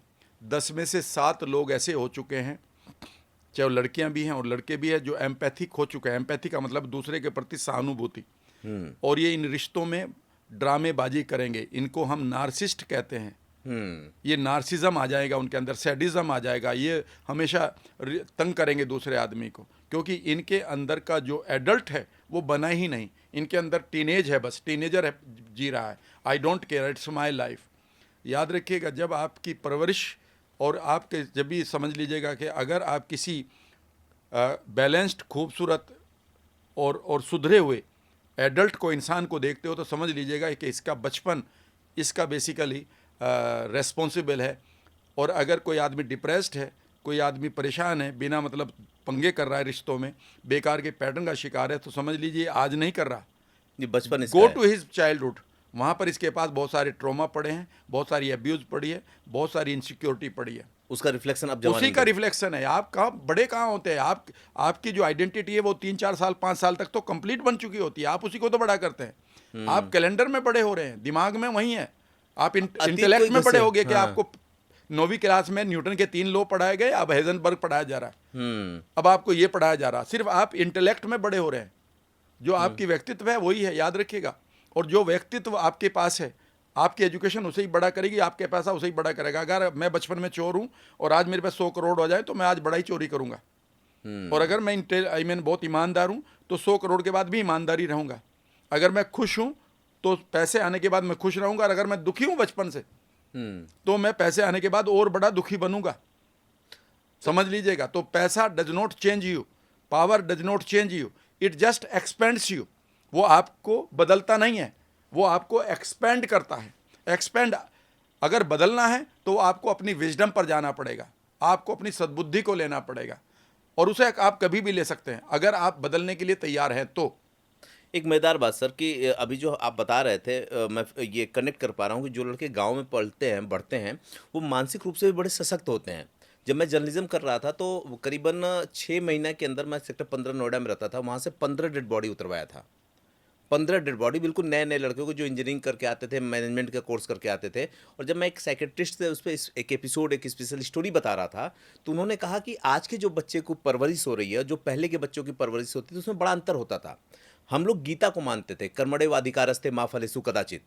लेकिन आज के बच्चे क्या कहते हैं, इनको लगता है जो करना है मुझे करना है, मैं अगर फेल हुआ तो दुनिया खत्म है। और हम लोग कहते हैं कि अरे ठीक है, हमने अपना काम कर दिया, बाकी भगवान भरोसे।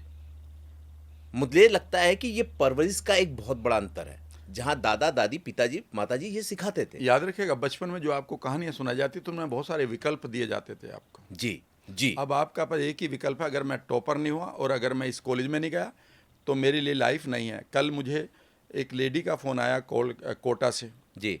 और उनका नाम भी बता देता हूँ, उनका नाम फर्स्ट नेम बता देता हूँ, पूनम जी हैं, और वो डायरेक्टर के लेवल पर हैं। उन्होंने अच्छा। कहा कि राम सर, मैं आपकी, पता नहीं आपकी वीडियो कैसे मेरे सामने आ गई, फिर मैं आपकी सारी वीडियो देख रही हूँ, and I belong to I think Meerut, लेकिन वो कोटा में एक बड़ी पोस्ट पर है। उन्होंने कहा कि यहाँ पर बच्चों के अंदर ये है कि अगर ये नहीं हुआ तो मेरे पास कुछ भी विकल्प नहीं है, और कई बार उन्हें ये लगता है कि उनसे ज़्यादा कोई स्कोर कर रहा है तो वो दे आर कमिटिंग सुसाइड, और they are committed to suicide.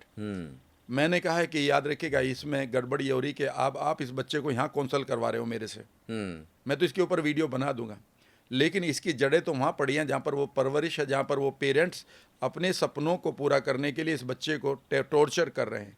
बच्चे का जीवन छीन लिया, बच्चे का उन्होंने बचपन छीन लिया। उन्हें ये लगता है कि वो आईआईटी करेगा तो ही वो एक अच्छा इंसान बनेगा, यानी कि उसकी आइडेंटिटी के साथ आपने एक कंडीशन डाल दी। ठीक है ना, वो भी तो, लेकिन उसको ये नहीं बताया गया कि तुम जो भी करो उसको बढ़िया तरीके से करो, एक अच्छा कारपेंटर बनकर भी तुम नाम कमा सकते हो। ठीक है ना, ऐसे बहुत सारे लोगों को मैं देख रहा हूँ जिनके पास कुछ नहीं था, लेकिन उन्होंने अपनी सेल्फ इमेज को बढ़िया बनाकर, मैं यूट्यूब पर ऐसे कई लोगों को जानता हूँ जिनके पास कोई रिसोर्स नहीं था। मैं एक लड़की का नाम लेता हूँ अक्सर, ठीक है ना, मिलियंस में उसके व्यू आए हैं, और उसके पास न तो उसके पास पर्सनैलिटी है, ना उसके पास कैमरा है ज़्यादा बढ़िया, ना ही उसके पास लोकेशन है, ना ही उसका बहुत अच्छा कपड़े हैं उसके पास। सही बात तो यह है कि ना ही उसके पास उसको लिखना पढ़ना आता है शायद। वो एक ही सिर्फ डालती है रोज़ाना, एक ही वीडियो डालती है, उसके बाद 10-15 ईंटें हैं, और वो अच्छा। ईंटों का चूल्हा बनाती है जी। और एक वीडियो पर उसके करीब करीब 70 लाख व्यू आए हैं। क्या? और उसमें लिखा है प्रीमिटिव चूल्हा, बस ऐसे ही लिखा होता है, हर एक पर एक ही है। वो शायद उसे ही कॉपी करना जानती होगी। शायद वो या तो हमारी वेस्टर्न ईस्टर्न यूपी की लगती है, ठीक है ना। लेकिन मैं ये देख रहा हूँ कि उस लड़की ने अपने आप को, हिम्मत नहीं आ रही, and she became a very very good, बहुत अच्छा पैसा भी कमा रही है और अपनी लाइफ को जी रही है। वहीं मैं दूसरे लड़के को देखता हूँ कि साहब मेरे पास ये नहीं है तो मैं इसलिए दुखी हूँ, मुझे ये होना चाहिए तो इसलिए दुखी हूँ, मेरे साथ ये हुआ तो मैं इसलिए दुखी हूँ।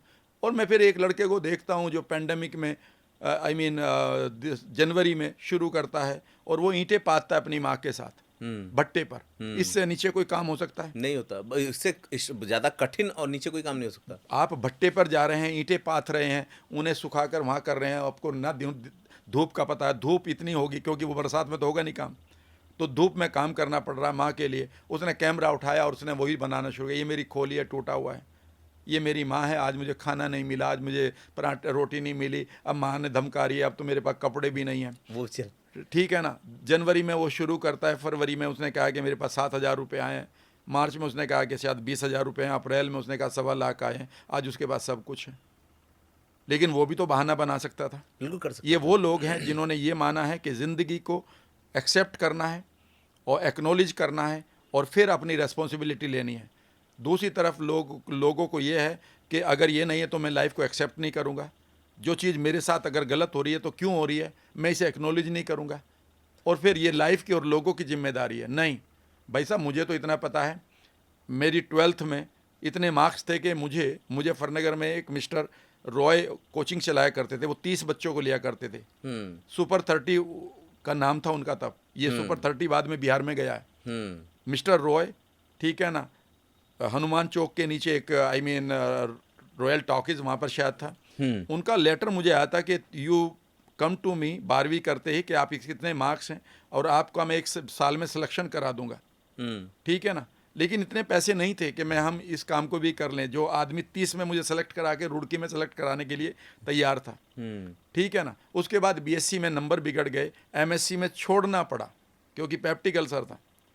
लेकिन मुझे मालूम था कि it is the band in the road, it is not the end of the road. क्या बात है, क्या बात है, बढ़िया। यहाँ पर सिर्फ मुझे इतना सा एक मलाल रहा था कि मैंने अपने दूसरे रास्ते को पाने के लिए अपने 15 से 20 साल खराब करें। लेकिन मैं ये मानता हूँ शायद वो मेरे लिए डिटूर था। कई बार आप जाम में फंस जाते हैं तो आप दूसरे रास्ते से जाते हैं ना। तो जाना था 5 मिनट में रास्ता था, लेकिन जाम लग गया तो फिर कई बार 1.5 घंटा लग जाता है ना। तो उस 1.5 घंटे को मैं कई बार रोता था। और एक दिन अपने मेंटोर के साथ बैठा, आपके दर्शकों को ये बहुत अच्छी बात लगेगी, और मैंने कहा सर मुझे एक गिल्ट है कि मैं अच्छे कॉलेज में जा सकता था और उसके बाद मुझे 15 से 20 साल लग गए अपनी लाइफ को मज़ेदार बनाने के लिए। ये 20 साल मैं कहाँ से लाऊं? उन्होंने कहा बेवकूफ़ हो तुम। बिल्कुल यही बोला। इन 20 सालों में जो तुमने लर्निंग ली है, वो लर्निंग कोई भी अब तुम्हारे लेवल पर आएगा, ये 20 साल कहाँ से लाएगा? पहली तो बात यह है कि तुम 20 साल आगे हो। और दूसरी बात जो तुमने कहा ना 65 साल की उम्र के में लगते नहीं हो, उन्होंने कहा कि अब एक काम करो ना, इसी टाइम कसम खाओ कि तुम अपने जीवन के 20 साल आगे बढ़ा लोगे। क्या बात है सर, ओ ये तो सीक्रेट है उन आपका। 20 सालों में तो ना आपके पास मोबाइल था, ना बढ़िया सड़कें थी, ना वो बहुत बढ़िया किताबें थी, ना बहुत बढ़िया ज्ञान था। उस समय अगर आप पीक पर चले जाकर लाइफ को अब तक ख़त्म कर लेते तो क्या नुकसान, कितना ख़राब होता। आपका पेट फूल गया होता, आपको 2-4 एलर्जी होती, आपको 2-4 और बीमारी होती, आप गोलियां खा रहे होते, कहने को आपके पास पैसा होता है। अब तुम्हारे पास क्या नहीं है? और एक काम क्यों नहीं करते हो कि अपने मरने की डेट थोड़ा सा लंबी कर लो ना, 20 साल आगे। अब आपके पास बढ़िया मोबाइल भी हैं, आपके फ़ैन भी हैं, तब तो फ़ैन भी नहीं थे। आपके पास एक कला भी है जिससे आप लोगों की लाइफ बदल सकते हो। एंड मैंने कहा सर बहुत ही बढ़िया रहा, 20 साल आगे के बढ़ा लेता हूँ। ये अच्छा, आपकी सोच ने इसको बदल दिया। वो सोच जो लेकर के गए थे, उन्होंने जो दिया, यही आप करते हैं। कमाल की बात है सर्वेश कि तब से मैं अपनी वर्कशॉप में लॉन्ग एज की बात करने लगा हूँ। मैं लोगों से कहता हूँ कि 100वें साल का माइलस्टोन देखो पहले तो अपने सामने, कौन से ईयर है। तो मैं कहता हूँ, वो कहता जी मेरा एज है, मैं 1976 में पैदा हुआ था, तो 100 साल कहाँ हो गए कि 2076। मैंने कहा अपने सामने गोल्डन हाईवे पे 2076 का माइलस्टोन देख, वहाँ पर एक कुर्सी बिछा, वहाँ पर आप म्यूज़िक चला, और इमेजिन कर वहाँ पर बड़े बड़े लोग तुझे बुके देने आ रहे हैं, और डांस कर अपने फ्रेंड्स के साथ वहाँ पर। आपकी आपकी पीढ़ियाँ वहाँ डांस कर रही हैं, हंस वहाँ जाकर, और इन पिक्चर को रात भर जी। उसने कहा सर ये तो निगेटिव थिंकिंग खत्म होगी। क्यों नहीं खत्म होगी? क्योंकि आप अपने फ्यूचर को ही नहीं देख रहे। भविष्य का मीनिंग क्या होता था? फ्यूचर अंग्रेजी का शब्द है जो मीनिंगलेस है। और हिंदी में देखिएगा अगर सर्वेश जी, मैं हिंदी भाषा का कायल हूँ। मैं खुद भी सबसे ज्यादा प्रयोग हिंदी ही करता हूँ। भविष्य का मीनिंग होता भव ईस्ट। भव मीन्स घटित होना, यानी कि घटित करना। भव भवती पढ़ा करते थे, हाँ, संस्कृत में पढ़ा करते थे, संस्कृत के रूप है ना जी। और ईस्ट मीन्स होता डिवाइन, यानी कि आप ऐसी चीज को घटित करो अपने आगे जो डिवाइन हो, जो पॉजिटिव हो।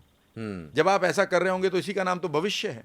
मैं यही क्वेश्चन भी करने वाला था सर। वर्तमान जैसी तो कोई चीज ही नहीं है, हम पीछे को जी रहे हैं और आगे वो तैयार को, वर्तमान तो कुछ है ही नहीं ना। फिर समझ लीजिएगा, जो कल आप थे वही आ जाए, जो कल आपके डर थे वही आ जाए, जो नाम आपका कल दिया गया था वही आज जी रहे हैं, जो आपके विचार कल थे अभी तक अगर बदलाव नहीं आया तो वही है। इन्हें लेके आप अगले पल में जा रहे हैं जो भविष्य है।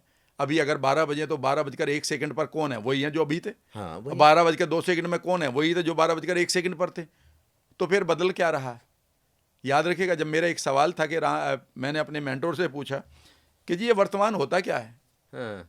और इसको कैसे जिए। बहुत सारे लोग पोस्ट डाल देते हैं फेसबुक पर, ये वर्तमान का मतलब प्रेजेंट होता है और प्रेजेंट को गिफ्ट कहते हैं। उसने कहा था, मन का जी ये प्रेजेंट को गिफ्ट कैसे बनाओ? प्रेजेंट में तो मुझे बड़े दुख आ रहे हैं। आज मेरी EMI आ गई है, आज मेरे घर पे झगड़ा हो गया है, आज मेरे परिवार के लोग मुझसे खुश नहीं है, आज मेरे पेट में कब्ज है, तो ये प्रेजेंट को जीऊँ कैसे? उसने कहा पता है प्रेजेंट को कैसे जिया जाता है और इसको प्रेजेंट को गिफ्ट कैसे बनाया जाता है? तो उन्होंने 2 शब्द दिए हैं मुझे। उन्होंने कहा ये अधिकांश लोगों के लिए ये प्रेजेंट नहीं, ये प्रीसेंट है। प्रीसेंट है, पीछे का भेजा हुआ। परी से पहले सेंटिमेंट भेजा हुआ, यानी कि जो पल आपके पीछे थे वही आपको भेजे गए हैं। तो आप प्रेजेंट नहीं जी रहे, प्रीसेंट जी रहे हो। तो जब प्रीसेंट में आप जी रहे हो तो वही आप भविष्य में जाएंगे। तो मैंने कहा यही तो मेरा दुख है, मैं करूं क्या? तो उन्होंने एक शब्द दिया जो मैं आपको बताता हूं जी। उन्होंने कहा ये वर्तमान नहीं है, इसे वर्तमान मत बोलो, ये वर्तमान है। अच्छा, व्रत का मतलब है रेजोल्यूशन, जी। भीष्म ने प्रतिज्ञा ली तो प्रतिज्ञा को व्रत कहते हैं हिंदी में, जी। कि हम मुझे इतनी देर भूखा रहना, ये व्रत है। व्रत है हमारा। भूखा रहना व्रत नहीं है, प्रतिज्ञा है भूखा रहने की, अच्छा अच्छा अच्छा, तो वो ठीक है। उसको व्रत कहते हैं ओके ओके। कि मैं आज व्रत पर हूं। जी। मैंने ये प्रतिज्ञा ली कि मैंने व्रत लिया है कि मैं हम्म। कौरवों का साथ दूंगा और पांडवों के अगेंस्ट लड़ूंगा। भीष्म की प्रतिज्ञा थी, व्रत लिया था उसने जी और उसको मान किया था। जी। तो उन्होंने कहा है कि जिन पलों में आप बैठकर अपने भूतकाल को तो रिपेयर करें, जो खराब हो चुका है उन मेमोरी को उखाड़ें, उनकी इमोशन जो सप्रेस पड़ी हैं उन्हें निकालें, और आप अपने भविष्य को प्रिपेयर करें, भव ईष्ट करें। जिन पलों में आप एक व्रत लें कि इन पलों में मैं बैठकर अपने पास्ट को, भूतकाल को तो रिपेयर करूंगा और अपने भविष्य की प्लानिंग करूंगा, बढ़िया उन बढ़िया से खूबसूरत फ्रेम्स को बनाना शुरू करूंगा। जब आप ऐसा करते हुए इस चीज़ का पालन करें, मान करें, फॉलो करें, जी। तो उस मोमेंट को आप प्रेजेंट यानी कि गिफ्ट बनाते हैं। मज़ेदार बात क्या है कि ये कुछ उस तरह का चक्र ही है कि मैं इसी पे आने वाला था और आप ये क्वेश्चन लेकर के ही आ गए। तो इससे रिलेटेड एक क्वेश्चन और है। आजकल लोग ना इसको बेच रहे हैं। बड़े-बड़े मोटिवेशनल स्पीकर कहते हैं वर्तमान में जियो, वर्तमान में जियो। तो वर्तमान तो आपने समझा दिया। ज़रा मुझे ये भी समझा दीजिए कि ये कंफर्ट ज़ोन क्या होता है? लॉ ऑफ अट्रैक्शन क्या होता है? या हम बात करें तो आजकल लोग कहते हैं विल पावर मजबूत हो तो कुछ भी हो सकता है। क्या सच में ये शब्द बेचने के लिए गढ़े गए हैं पश्चिमी देशों से, या सचमुच में इसका कोई वजूद है? मैं आपको सबकी चीज़ों का एक एक करके जवाब देता हूँ। जी, 3 चीज़ें मैंने पूछा, विल पावर, पहले तो मैं कंफर्ट। उसको लेता हूँ जो आप पूछकर हल्का सा पीछे छोड़ गए, सोचा कि आपने पूरा कर लिया है, कि लोग बहुत कहते हैं वर्तमान में जियो। हाँ, आपको पता है यही सेंटेंस मैंने एक बार अपने मेंटोर को बोला था। हैं, उन्होंने कहा कि किसी भी शब्द को मेरे सामने तब तक ना बोला करो जब तक कि उसका कॉन्टेक्स्ट ना बताओ। ओके, सो ऊनी कपड़े अच्छे होते हैं, ये सेंटेंस पूरा नहीं है, तब तक बताना पड़ेगा कि ऊनी कपड़े सर्दियों में अच्छे होते हैं। अच्छे होते हैं, बिल्कुल सही बात। समझ गए मेरी बात? हाँ, तो रेफरेंस। उन्होंने कहा कि इसे जनरलाइज मत करो। वर्तमान में जो जीता है वो या तो मेडिटेटर जीता है, ज़ेन जीता है, जो ध्यान करता है ईश्वर हाँ। में। हाँ, या फिर जो जीता है वो रेपिस्ट जीता है। वो उन पलों में जीता है कि बस इस पल में जो आनंद आ रहा है इसमें जीऊंगा। वो भूल जाता है कि तेरी पहचान मर जाएगी। वो भूल जाता है कि तेरी बेटी, तेरी माँ को कितना दर्द होगा इस मोमेंट के बाद। उन्होंने कहा है कि अगर आप मेडिटेटर नहीं हैं, जीवन को छोड़कर आप कहीं एस्केप करके कहीं हिमालय में नहीं बैठे हैं और आप इस दुनिया में हैं, तो आप सिर्फ प्रेजेंट को ना जिएं, आप जी भी अपने नहीं। पास्ट को जिएं। पास्ट में आपकी वैल्यूज़ को देखें, आप किस खानदान से आए हैं, आप किस समाज में रहते हैं, आपके पिताजी का नाम क्या है। अगर तुमने गलत कर दिया तो उस पर क्या धब्बा लगेगा। तुम्हारा फ्यूचर कहीं ऐसा तो नहीं है कि किसी और के जीवन को गिरवी रख दे। कल अगर तुम ऐसा इस मोमेंट में कर दो, वर्तमान में जी कर, कि तुम्हारी बच्ची उससे खतरे में पड़ जाए क्योंकि तुमने ऐसी बीमारी पाल ली कि वो अब कर्जा लेके जिएंगे और तुम्हें बचाएंगे, या तुम नहीं रहे और कल उन्हें सड़कों पर भेड़िया खाएंगे, तो याद रखिएगा जीवन में कोई भी सेंटेंस को आप कॉन्टेक्स्ट के साथ बताया करें। याद रखिएगा प्रेजेंट में जीने वाला ओवर ईटर होता है, ओके, प्रेजेंट में जीने वाला मर्डरर होता है। जो आदमी ये जानता है कि मुझे ये खाना खाकर अगले 2 घंटे के बाद क्या परेशानी आएगी और 20 साल तक मैं इस मोटापे को जीकर कितना नुकसान करूंगा, तो वो इस प्रेजेंट को, ठीक है ना, ठीक कर सकता है। यानी कि फ्यूचर भी देखना जरूरी है। प्रेजेंट में जो भी आप कर रहे हैं वह आपके पास्ट की वैल्यू को भी पूरा करे और आपके फ्यूचर की वैल्यू को भी पूरा करे, तभी आप अपनी एक नॉर्मल जीवन जी सकते हैं, जिसको आप ग्रस्त जीवन कहते हैं। अगर आप इस दुनिया से एस्केप कर चुके हैं, पलायन कर चुके हैं और किसी बैठे हुए हैं किसी हिमालय की चोटी पर और आप कह रहे हैं कि मैं तो ज्ञानी हो गया हूँ, आप कुछ भी करें, आप किसी के साथ कुछ भी कर लें, आप ही का तो बिगड़ेगा, आपके साथ फ्यूचर तो किसी का गिरवी नहीं रखा ना। तो पहली तो बात यह है कि प्रेजेंट में भी जीना है, आपको उसके कॉन्सिक्वेंसेस को फ्यूचर में भी देखना है, और आपकी वैल्यू पास्ट से क्या आई है, कहीं ऐसा ना हो कि उन वैल्यू को, उन मूल्यों को आप उनका ह्रास कर दें और फिर आप अपराध बोध में जिए। पहली बात। बहुत सारे लोग कहते हैं कंफर्ट जोन, कंफर्ट जोन। याद रखिएगा कंफर्ट जोन, गीता में मैं आपसे ही पूछता हूं, अर्जुन का कंफर्ट जोन ना लड़ना था या लड़कर जीवन को जीना था, ये अर्जुन को तय करना था। मेरा कंफर्ट जोन इस टाइम ये है कि मैं आपके साथ बैठा हूँ, अपने दिल की बात लोगों के लिए कर रहा हूँ। मेरा कंफर्ट जोन इससे आता है कि मैं कई बार 8 किलोमीटर दूर है मेरा एक मेट्रो स्टेशन मेरे घर से, और कई बार मैं, एक बार नहीं कई बार इस 8 किलोमीटर को मैं पैदल चल कर आता हूँ जब दिन में 48 डिग्री का टेम्परेचर होता है। और I enjoy my comfort zone, क्योंकि उस टाइम मैं 2-4 कविताएं लिख देता हूँ, 2 जगह मैं जूस पी लेता हूँ या पानी पी लेता हूँ, और मैं अपनी बॉडी को तरोताज़ा पाता हूँ, दिन भर की एंग्जाइटी ख़त्म हो जाती है। जब भी मैं आराम कर रहा होता हूँ, चीज़ों को कल करूँगा, ये मेरा कंफर्ट जोन नहीं, ये मेरा बर्बादी जोन है। थोड़ा सा बीच में रुक के मैं एक चीज जोड़ना चाहूँ, जोड़ दूं क्या? हाँ। इजाजत हो? हमारे दर्शक ये सोच रहे होंगे, अब जरा आप ये अंदाजा लगाइए कि सर का कंफर्ट जोन है मेरे साथ बैठ के बात करना, और मोटिवेशनल स्पीकर बोलते हैं कंफर्ट जोन छोड़ दो, यानी मेरे साथ बात करना छोड़ दो। सर को 8 किलोमीटर चलने में मजा आता है क्योंकि इनकी बॉडी भी बनती है और सारी चीजें होती हैं, और वो कहते हैं कंफर्ट जोन छोड़ और मैं दो। अपने परिवार के लिए एसेट बनता हूँ Asset 8 बनते हैं। किलोमीटर चलकर, तो मेरा कंफर्ट जोन ये है ना। और वो ही कहते हैं कंफर्ट जोन से बाहर निकलो। क्यों निकले?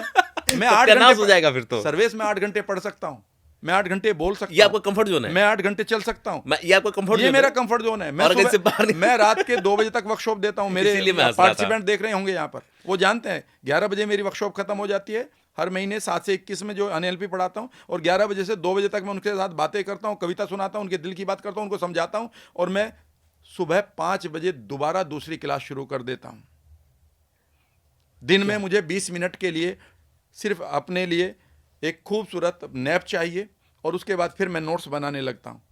मैं यहाँ से 2 दिन पहले एक पॉडकास्ट करके जाता हूँ, 8 बजे मेरी क्लास होती है, इस बीच में मुझे सिर्फ 1 घंटा मिलता है, उस पर मैं अपने आर्टिफिशियल इंटेलिजेंस पर जाकर अपने बहुत सारे कंटेंट को तैयार कर लेता हूँ। ये मेरा कंफर्ट जोन है। मजेदार बात। और लोग कहते हैं कि अगर आप 5 घंटे से कम सोएंगे बीमार हो जाएंगे, चेहरे पे झुर्रियाँ आ जाएंगी और आप ब्रेन हेमरेज कर जाएंगे। ये देखिए आपके सामने 65 साल के शख्स बैठे हुए हैं जिनकी उम्र 65 साल है, और जो कहते हैं कि मैं 2 घंटे 3 घंटे लेता हूँ, 20 मिनट का पावर नैप लेता हूँ। तो मतलब ये सारी भ्रांतियां हैं सर दिमाग का। सर आप गड़बड़ तो ये हो रही है कि if you are not your own healer you are a fool. ये किताब में जब मैंने पढ़ा तो मैंने अपने परसेप्शन को बदल दिया था। If you are not your own healer then you are a fool. आपको पता है कि आपकी बॉडी को एक अल्ट्रेडियन रिदम होता है। अब सुनने वाले कहेंगे ये क्या होता है, ये तो हमें नहीं पता है। भाई यही तो गड़बड़ होगी। तुम्हें वो हिस्ट्री पढ़ा दी जो हिज स्टोरी थी। आपका इतिहास क्या है? इतिहास की अंग्रेजी में क्या होता है? हिस्ट्री।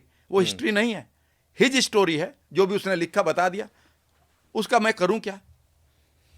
अब हिस्ट्री से कुछ सीखो। अरे सीखूंगा तो तब जब वो रियल पढ़ाई जा रही हो। ठीक है ना?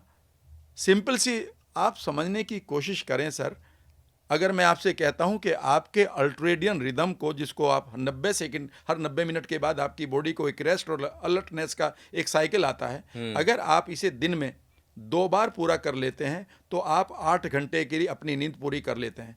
अल्ट्रेडियन रिदम को अंग्रेजी में कहा जाता है स्ट्रेस हैंडलिंग कैपेसिटी, या फिर इसे कहा जाता है क्वालिटी रिकवरी टाइम। अगर आप 8 घंटे भी सो रहे हैं और उस टाइम आपके विचार बेकार चल रहे हैं, आप तकिया पे इधर से उधर पढ़ रहे हैं, आपका पिलो भी ये सोच रहा है किस नालायक के हाथ में पड़ गया हूं मैं तो आप सोए कहाँ हैं? बात तो सही है। अरे आप तो अभी भी बेकार के विचारों में ही पड़े हैं और आपकी बॉडी उन्हीं विचारों को जी रही है। आप क्वालिटी रिकवरी टाइम के कॉन्सेप्ट को नहीं जानते। क्वालिटी रिकवरी टाइम देना शुरू करिए। और इस समय मुझे क्वालिटी रिकवरी टाइम मिल रहा है जब मैं आपसे बात कर रहा हूँ। अच्छा, मैं ऑलरेडी 5-6 घंटे की नींद पूरी आगे काम करने के लिए तैयार हो गया हूँ। यानी कि मुझे क्वालिटी रिकवरी टाइम किस चीज़ से मिल रहा है? एक आदमी कहता है मुझे टीवी के सामने मिल रहा है। तुम्हें कभी मिल ही नहीं सकता। टीवी के सामने बैठकर हमेशा आपको अपराध बोध जरूर आएगा। No doubt. मैं जब भी पिक्चर देखने गया हूँ, मुझे तो पता नहीं कब देखने गया हूँ, एक बार मुझे मेरी फैमिली दिखाने गई थी, सब लोग मेहमान आए हुए थे, उन्होंने कहा वो RRR दिखा के चलते हैं। ठीक है ना? देखने के बाद मेरे बच्चे ने पूछा पापा कैसी लगी? मैंने कहा बहुत बढ़िया गेम था ये, तो एक ऐसा लग रहा था। लेकिन एक बार फिर मेरे बच्चों ने मुझसे कहा, मेरी बेटी ने कहा पापा एक मूवी मेरे कहने से देखा, और लास्ट शो चल रहा था, 2 या 3 ही लोग थे हम, एक शायद वो बैटरी लेने वाला था और एक मैं बैठा था। अच्छा। वो मुझे अच्छी लगी थी। लास्ट के कुछ एक सीन कंतारा या किंतारा क्या नाम आया था, कंतारा। ठीक है ना? तो मैं मूवी नहीं देखता हूँ, मेरे से देखी नहीं जाती है। 3 घंटे अंधेरे में बैठकर बगल वाले के सारी स्मेल को मैं लूँ और वहाँ पर बेकार की चीज़ खाऊं, उतनी देर में तो मैं अपनी एक किताब बना देता हूँ। तो वो मेरे लिए गिल्ट का जोन है। मुझे ये नहीं पता होता कि वर्ल्ड कप कब ख़त्म हुआ है या IPL में कौन जीत रहा है, कौन हार रहा है। ठीक है ना? क्योंकि मैंने ये देखा है कि 3 घंटे के बाद मुझे एक अपराध बोध आता है। भैया IPL खेलो, तो आपको जॉय आएगा, देखोगे तो गिल्ट आना ही आना है। तो मैं गिल्ट भरा जीवन क्यों जीऊँ? तो कंफर्ट जोन में आपका, ये तो आपके ऊपर है, मेरा कंफर्ट जोन तो उस टाइम है ही नहीं है। वो तो मेरा बर्बादी जोन है। No doubt. इससे तो ये साबित हो गया ना कि जिस चीज़ से वो हटाने के लिए कह रहे हैं हमसे, वही हमारे लिए मज़ेदार चीज़ है, वही हमको आगे बढ़ा रही है।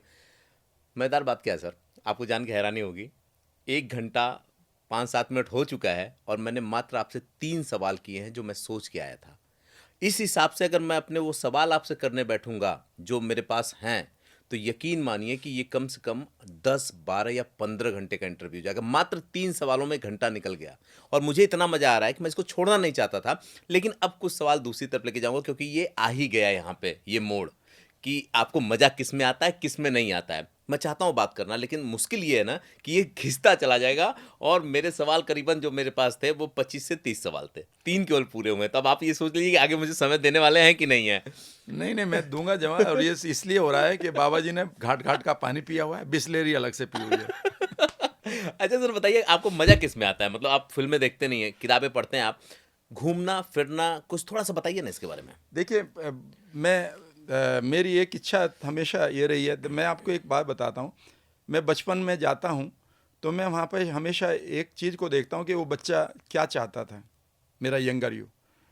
तो मैं आज आपको एक चीज़ बताता हूँ। मैं कई बार कुछ लोगों को बता चुका हूँ। मैं जब बीएससी कर रहा था, एमएससी मेरी ख़राब हो गई थी, तो मैंने सोचा कि यार कोचिंग वोचिंग कर लेते हैं। तो मैं करोल बाग में बैठा था, एसएन दास एक करोल बाग में 5B, अब तो वहाँ बड़ी सी बिल्डिंग बन गई। और मैं रात को करीब 8 बजे कोचिंग करके निकला। मैं जाया करता था जनकपुर डी ब्लॉक की तरफ अपनी सिस्टर के पास रहने के लिए। और एक दिन मैं वहाँ बस नहीं आई तो मैं बैठा हुआ था और सोच रहा था कि मुझे क्या करना चाहिए। तो मुझे अचानक एक सपना आया खुली आंखों, और मैंने देखा शायद ये मुझे ऊपर वाले की सिंक्रोनिसिटी थी या मेरी अंदर के कुछ मानव मूल्य पड़े थे। तो मुझे वहाँ 2 सपने दिखाई दिए और सर्वेश में उन्हीं को जीता हूँ, आज भी वही जी रहा हूँ।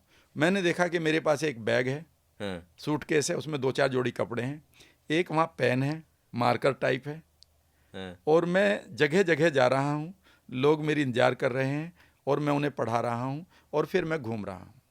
वही कर रहे हैं आप? बस मैं वही कर रहा हूँ। समझिए कि मुझे 2 ही काम अच्छे लगते हैं। एक, किसी को आप ये समझिए कि किसी के ज़ख्म धोना अच्छा लगता है, और दूसरा ये है कि घूमना अच्छा लगता है। लेकिन घूमना उतना नहीं हो पाया। अभी तो देश में इतनी चीज़ें पड़ी हैं, बाहर जाकर भी देखा है। मैं अभी 2-3 जगह गया हूँ घूम कर, पर मुझे नहीं लगा कि वहाँ कुछ है। एक सवाल मेरा इसी पे, आपने देश में भी कुछ जगहों पे घूमा, दुनिया में भी घूमा कुछ जगहों पे, लेकिन सब जगह से भाग भूग के आप ऋषिकेश आके बैठ जाते हैं। और ऋषिकेश में भी गंगा जी में आपने मेरी हाथ फेवरेट पैर जगह रखा। है, मैंने अपनी बहुत सी शुरुआत वहीं से की। आपको वहाँ क्या मिलता है? मुझे क्या मिलता है वो तो एक दूसरी चीज़ है, आपको क्या मिलता है वहाँ? और बाकी बीचेज और ये सब, आपकी लाइफस्टाइल बड़ी मतलब ज़बरदस्त है, जिंदा दिली वाली है, लेकिन वो बीचेस को छोड़ के गंगा किनारे पहाड़ के सामने क्या मिलता है आपको? बस वहाँ शायद मुझे ऐसा लगता है कि मैं किसी को छोड़ आया था यहाँ, वो मेरे अंदर था, मुझे वहाँ जाके उससे मुलाकात करने का मौका मिल जाता है। क्या बात है, मतलब आप अपने आप को सबसे मतलब जो देख पाते हो वो वहीं देख पाते हैं। बाकी जगहों पर ऐसा लगता है कि मैं लोगों के साथ रहकर वहाँ पर खुश हूँ। लाइक मैं गोवा जाता हूँ तो मेरे साथ कोई ना कोई, मैं किसी को बुला लेता हूँ, यार मैं तुम्हारा टिकट करा देता हूँ, होटल कर दिया है तुम्हारा एक, और तुम मेरे साथ आ जाओ। तो इसीलिए जब भी आप गोवा की पिक्चर देखेंगे तो वो सेल्फी नहीं होगी, वो कोई और ले रहा है। मुंबई में भी ऐसा ही था कि मुझे बहुत अच्छी लगती थी जुहू बीच पर रहना। मैं वहाँ 4 साल तक किराए पर रहा हूँ जुहू बीच पर, एक बढ़िया फ्लैट लेकर, बढ़िया फैमिली में। उसको सिर्फ रखा हुआ था कि मैं जब भी मन नहीं करेगा कहीं इधर उधर तो जुहू बीच पर जाके बैठ जाता था। आई लिव्ड दैट लाइफ, ठीक है ना। लेकिन मैं मसूरी भी रुका हूँ तो वहाँ पर भी मैंने देखा कि मैं अकेला नहीं रुक सकता, वहाँ पर मुझे अपना नहीं है। लेकिन जैसे ही मैं ऋषिकेश की बात करता हूँ मुझे लगता है कि वहाँ मेरे साथ कोई ना हो। घंटे 2 घंटे 4 घंटे कब बीत जाते हैं पता नहीं चलता। पर बिल्कुल पता नहीं चलता, और ऐसा लगता है कि I belong to this place.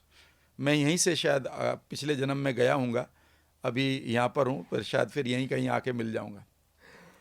ये एनर्जी मैं सबको देना चाहता हूँ कि उस एनर्जी को जीता हूँ। मैं जाता हूँ सर, मैं अक्सर जब परेशान होता हूँ या ये कहूँ कि बोझिल होता हूँ थोड़ा सा काम से बाकी चीज़ों से, तो जाके अकेले अकेले बैठता हूँ। और मैक्सिमम वो रात वाला टाइम बड़ा अच्छा होता है, वो कैफ़े से बाहर भी नीचे उसमें वो आवाज, नदियों का शोर, पहाड़ की लाइटें, वो खामोशी एक तरफ, दूसरी तरफ शोर, मतलब अल्टीमेट है सर, एक्सप्लेन नहीं अभी कर सकते। अभी मैं आपको बता रहा था कि जब हम ये पॉडकास्ट शुरू कर रहे थे तो 1 मिनट का डिफरेंस रहा होगा आपके और मेरे आने में, 3-4 मिनट का रहा हाँ। होगा कि मैं पहले आके बैठ गया था। एंड अचानक मैंने मोबाइल उठाया और मैंने टक से मेक माई ट्रिप खोला, और मेरी वर्कशॉप संडे को ख़त्म हो जाएगी। आज अगर मैं देखूँ तो एक कल ख़त्म हो जाएगी, और मैंने परसों की सुबह 9 बजे की फ़्लाइट करवा ली। देखा ओह! 9-10 हज़ार रुपये की थी, कोई बात नहीं। अब वो मैं लोग कहेंगे यार 5 घंटे इधर से लग जाते तो मैं टैक्सी वैक्सी पकड़ कर, पर मुझे एयरपोर्ट पर बैठना उसका बड़ा अच्छा लगता है, वहाँ पर जोन अच्छा बन जाता है। एंड फिर मैं कहाँ की फ़्लाइट कराई, वही ऋषिकेश की। अच्छा सर, एक बात बताइए कि आपको देख के मुझे थोड़ी सी इनसिक्योरिटी फील हो रही कि आप इस उम्र में भी क्या ज़बरदस्त चमक है, क्या वो मैं समझ गया कि वो थॉट्स के रिफ्लेक्शन जो मैं अब फॉलो करना शुरू करूँगा, कुछ करता था, अब और भी करूँगा। कभी मैम को इनसिक्योरिटी महसूस नहीं होती कि पतिदेव इतने जवान है और मैं इस उम्र में पता नहीं, ये तो उनसे ही पूछना पड़ेगा, किस नहीं दिन मैं कभी ला के बैठा दूंगा। नहीं, जब पर्सनल टाइम में आदमी बैठता है तो एक दूसरे को टीज करता है, कभी ऐसा होता है कि वो आपसे बोले कि भाई दिन पर दिन आई जवानी थिंक होते जा रहे हो? आई थिंक मैंने अपनी लाइफ में मेरे एक मेंटोर से एक चीज़ सीखी है कि आप अपने व्यक्तित्व में कुछ ऐसा लाओ। मैं पहले ना, मुझे बहुत गुस्सा आता था बचपन में, शायद उसी की वजह से था, ट्रॉमा की वजह से। दूसरा, मैं लोगों के सामने नहीं बात कर पाता था। मेरे गांव के लोगों से अगर कभी आप मिले मेरे गांव में जाकर, तो ये कहेंगे कि ये इसे हम 1 मिनट के अंदर अंदर रुला देते थे, मैं रोने लगता था। हाँ। और मैं लोगों के सामने कभी नहीं जाता था, मैं पार्टी मैं भीड़ से बचता था, लोगों के सामने अपनी बातें नहीं कह पाता, बचपन ऐसा था। लेकिन इस जर्नी में मेरे पास बहुत सारा गुस्सा भी था, वो जो जिससे कई मित्र भी छूटे हैं, कई कई लोगों को शायद दिल भी दुखा है, उनसे माफ़ी भी मांगता हूँ, मांगी भी है। लेकिन उसके बाद मैंने एक ही चीज़ को डेवलप किया है जिससे मुझे फ़ायदा मिला है, वो ये है कि become non harmful from your heart. दिल से मैं किसी का बुरा नहीं कर सकता, ठीक है ना। थोड़ी देर के लिए अगर कोई गुस्सा आता है, तो अब मैं अपनी वर्कशॉप में भी बोला है कि देखो भाई, कल वर्कशॉप ख़त्म हो जाएगी, किस दिन की, कल से मेरा और तुम्हारा रिश्ता बहुत ही बढ़िया रहेगा। और तुम कभी भी मेरे सवाल करोगे तो 2 तरह के राम वर्मा आपको मिलेगा। कई बार प्यार से समझाऊंगा और कई बार धमकाऊंगा भी। जब मैं धमकाऊंगा तो दिल में आपकी भलाई समझ कर धमकाऊंगा। आप रेलवे हाँ, ट्रैक पर कोई खड़े हैं द्वेष हो ही नहीं सकता और उनसे ट्रेन तो। आ रही है, तो मैं धक्का देते हुए 2 गाली भी दूंगा, लेकिन ट्रेन से बच जाओगे आप। हम्म। तो अब मेरी इंटेंशन ये रहती है, और एक समय के बाद में आपको ना एक रिवार्ड की या एक अप्रिसिएशन की कोई ज़रूरत नहीं पड़ती। ऊपर वाले ने एक कितनी सद्बुद्धि अगर सबको दे देना कि आप मैं एक लाइन लिखी है अपनी पोयम में जरूर। कि जा किसी पाठशाला तो इतना सीख कर आना, जा किसी पाठशाला, अगर किसी पाठशाला में जाओ तो इतना सीख कर आना, जा किसी पाठशाला में तो इतना सीख कर आना, ना चैन जीत पर खोना, क्या बात है, क्या न चैन जीत पे खोना। न होश जीत पर खोना, न चैन हार जाने से। क्या बात है सर, क्या बात, यही यही तो दर्द है जा पूरे। किसी पाठशाला तो इतना सीख कर आना, न होश जीत पर खोना, न चैन हार जाने से। कि जीत आए तो होश खो दिया कि मैं ही मैं हूँ, ठीक है ना, ये गाना मत गाना। और हार गए तो ये भी ना कहना कि मेरा जीवन कोरा कागज रह गया। इतना बैलेंस हो जाए तो लाइफ। समता भाव रखिए। एक आखिरी सवाल इस एपिसोड के लिए, इसको वाइंड अप करने के लिए, क्योंकि आपको भी जाना है और मुझे पता है कि जिस तरह से एपिसोड को लोग लेते हैं, इतनी गपशप हुई, इतनी जानकारी मिली उन लोगों को, और बहुत सी चीज़ें ये लोग भी जानना चाहते होंगे और मैं भी जानना चाहता हूँगा। तो आखिरी सवाल मैं इससे उठाऊँगा कि आपके NLP के सेशन ख़त्म होने के बाद कभी किसी ने पूछा कि आपके जवानी का राज क्या है? बहुत सब लोग पूछते हैं, लेकिन मैं जवान कहाँ हूँ। मुझे ये आपको लगता है? नहीं, मैं इसलिए कह रहा हूँ कि मैंने अभी एक बिलीफ पढ़ा है कि हमारी जो उम्र है आम आदमी की, वो 120 साल है जी। जिस उम्र को आप 60 साल में जीते हैं, वो बेसिकली 80 साल में आनी चाहिए। और फिर मैंने इन रेफरेंसेस को जब पढ़ना शुरू किया तो मैंने पाया कि एक लेडी ने 95 साल की उम्र में जी। एक उसको अजगर को, जो उसके पोते पोतियों पर अटैक करने वाला था, उसको उठाया पूंछ से और घुमाकर झटके से उसको मार भी दिया। जब मैंने एक आदमी का इंटरव्यू पढ़ा जो 100 साल का था, जब उससे पूछा गया कि तुम कैसे अभी जिंदा हो, उसने कहा कि मैं मर कैसे सकता हूँ, मुझे तो अपने गांव के बच्चों को अभी कराटे सिखाना है। मतलब और ये जिन लोग जिंदा हैं, कभी आप सब लोगों से मैं कहूँगा कि ऐसे बिलीफ को क्यों नहीं लेते आप, आप ऐसे बिलीफ को क्यों लेते हैं कि जी 32 साल की उम्र में हार्ट अटैक पड़ रहा। ये रेफरेंस ना लें आप। ये भी तो रेफरेंस ले सकते हैं कि जहाँ पर 90-95 साल के लोग एक दूसरे के साथ रोज़ कबड्डी खेल रहे हैं। आप देखिएगा उन लोगों की स्टाइल, और वो हैं जो ओकिनावा टापू पर रहते हैं जापान में। अभी एक एक वो आपने देखा कि नहीं सर, इस बार योग दिवस के मौके पे बनारस के एक योग गुरु हैं जिन्होंने योग किया था और उनकी उम्र 126 साल है। उनको अभी अवार्ड भी दिया गया है, राष्ट्रपति ने उनको अवार्ड भी दिया है। 126 साल के हैं। जब वो फ्लाइट से आ रहे थे तो एयर होस्टेस ने बोला कि गलती से आपका date of birth misprint हो गया आपके टिकट पे। तो उन्होंने बोला क्या है, तो उसने बताया 1886। अभी जिंदा है, वो बनारस में है। अभी योग दिवस पे उन्होंने योग किया है प्रॉपर। 126 साल का आदमी योग किया है। उन्होंने कहा कि ये मिसप्रिंट नहीं है, मैं 1896 में ही पैदा हुआ था। और सबसे बड़ी बात, उनका वीडियोस भी है। मेरी बड़ी तमन्ना है कि एक बार मेरी उनसे मुलाकात हो। मैं भी मिलूंगा आपके साथ। मैं मिलना चाहूंगा। और मजेदार बात, बाल सलामत, दांत सलामत, यादाश्त सलामत, और जिस तरह से आज भी फ्लेक्सिबिलिटी है उनके अंदर, वो अपने सारे काम खुद करते हैं, जर्नी खुद करते हैं, आके अवार्ड लेते हैं। और योग दिवस पे जब वो हाथ भारना शुरू किए तो वहां बैठे हुए लोग, ये वीडियो की बात कर रहा हूं सर मैं, अभी भी नेट पे है, उन्होंने कहा कि नहीं नहीं आप मत करिए, दिक्कत हो जाएगी। उन्होंने कहा नहीं, और उन्होंने पूरा किया। तो आपकी ये जितनी बातें आज हमारे इस सेशन में हुई है ना, उसको चरितार्थ करने के लिए वो कैरेक्टर आज भी समाज में मौजूद हैं। और ये सही है कि आदमी के दिमाग से ताकतवर कोई चीज़ नहीं है। मुझे ये ख़त्म करने का मन नहीं कर रहा, लेकिन वाइंड अप कर रहा हूँ क्योंकि वक्त है, वक्त की सुइयाँ धीरे धीरे बढ़ रही हैं। हम सबको अपनी अपनी जगहों पे निकलना है। और अगले एपिसोड में राम वर्मा सर के बारे में एक ऐसी चीज़ बताऊंगा, या इनके पर्सनालिटी से एक ऐसा रिफ्लेक्शन बताऊंगा जिस पे आज तक किसी ने ध्यान नहीं दिया होगा। लेकिन बातचीत करते हुए मैं लगभग 30 मिनट तक उसी चीज़ को देखता रहा, और आप लोग भी उसको जस्टिफाई करेंगे। तो बात ये थी बस कि 99% लोगों को तो ये पता ही नहीं होगा कि वो ज़िंदगी में दूसरों को कोसते हैं, लेकिन जो उनकी ज़िंदगी होती है वो उनकी सोच की वजह से होती है, और उनकी सोच का रिफ्लेक्शन उनकी ज़िंदगी में दिखता है, जो उनकी ज़िंदगी को हेल बना देता है। स्वर्ग या नर्क, सक्सेस या असफलता, ये सब आपके विचारों पे डिपेंड करता है। किसी बहुत बड़े फिलोसफर ने पहले ही कहा है, हमारे बाकी अलग अलग साहित्यों में कहा गया है कि शब्दों पे गौर कीजिए क्योंकि वो आपके विचार बनते हैं, और विचारों पे गौर कीजिए क्योंकि वो आपकी ज़िंदगी गढ़ते हैं। मिलते हैं अगले एपिसोड में एक अलग शख्सियत के साथ और सर के दूसरे एपिसोड के साथ। तब तक आपको इंतज़ार करना होगा।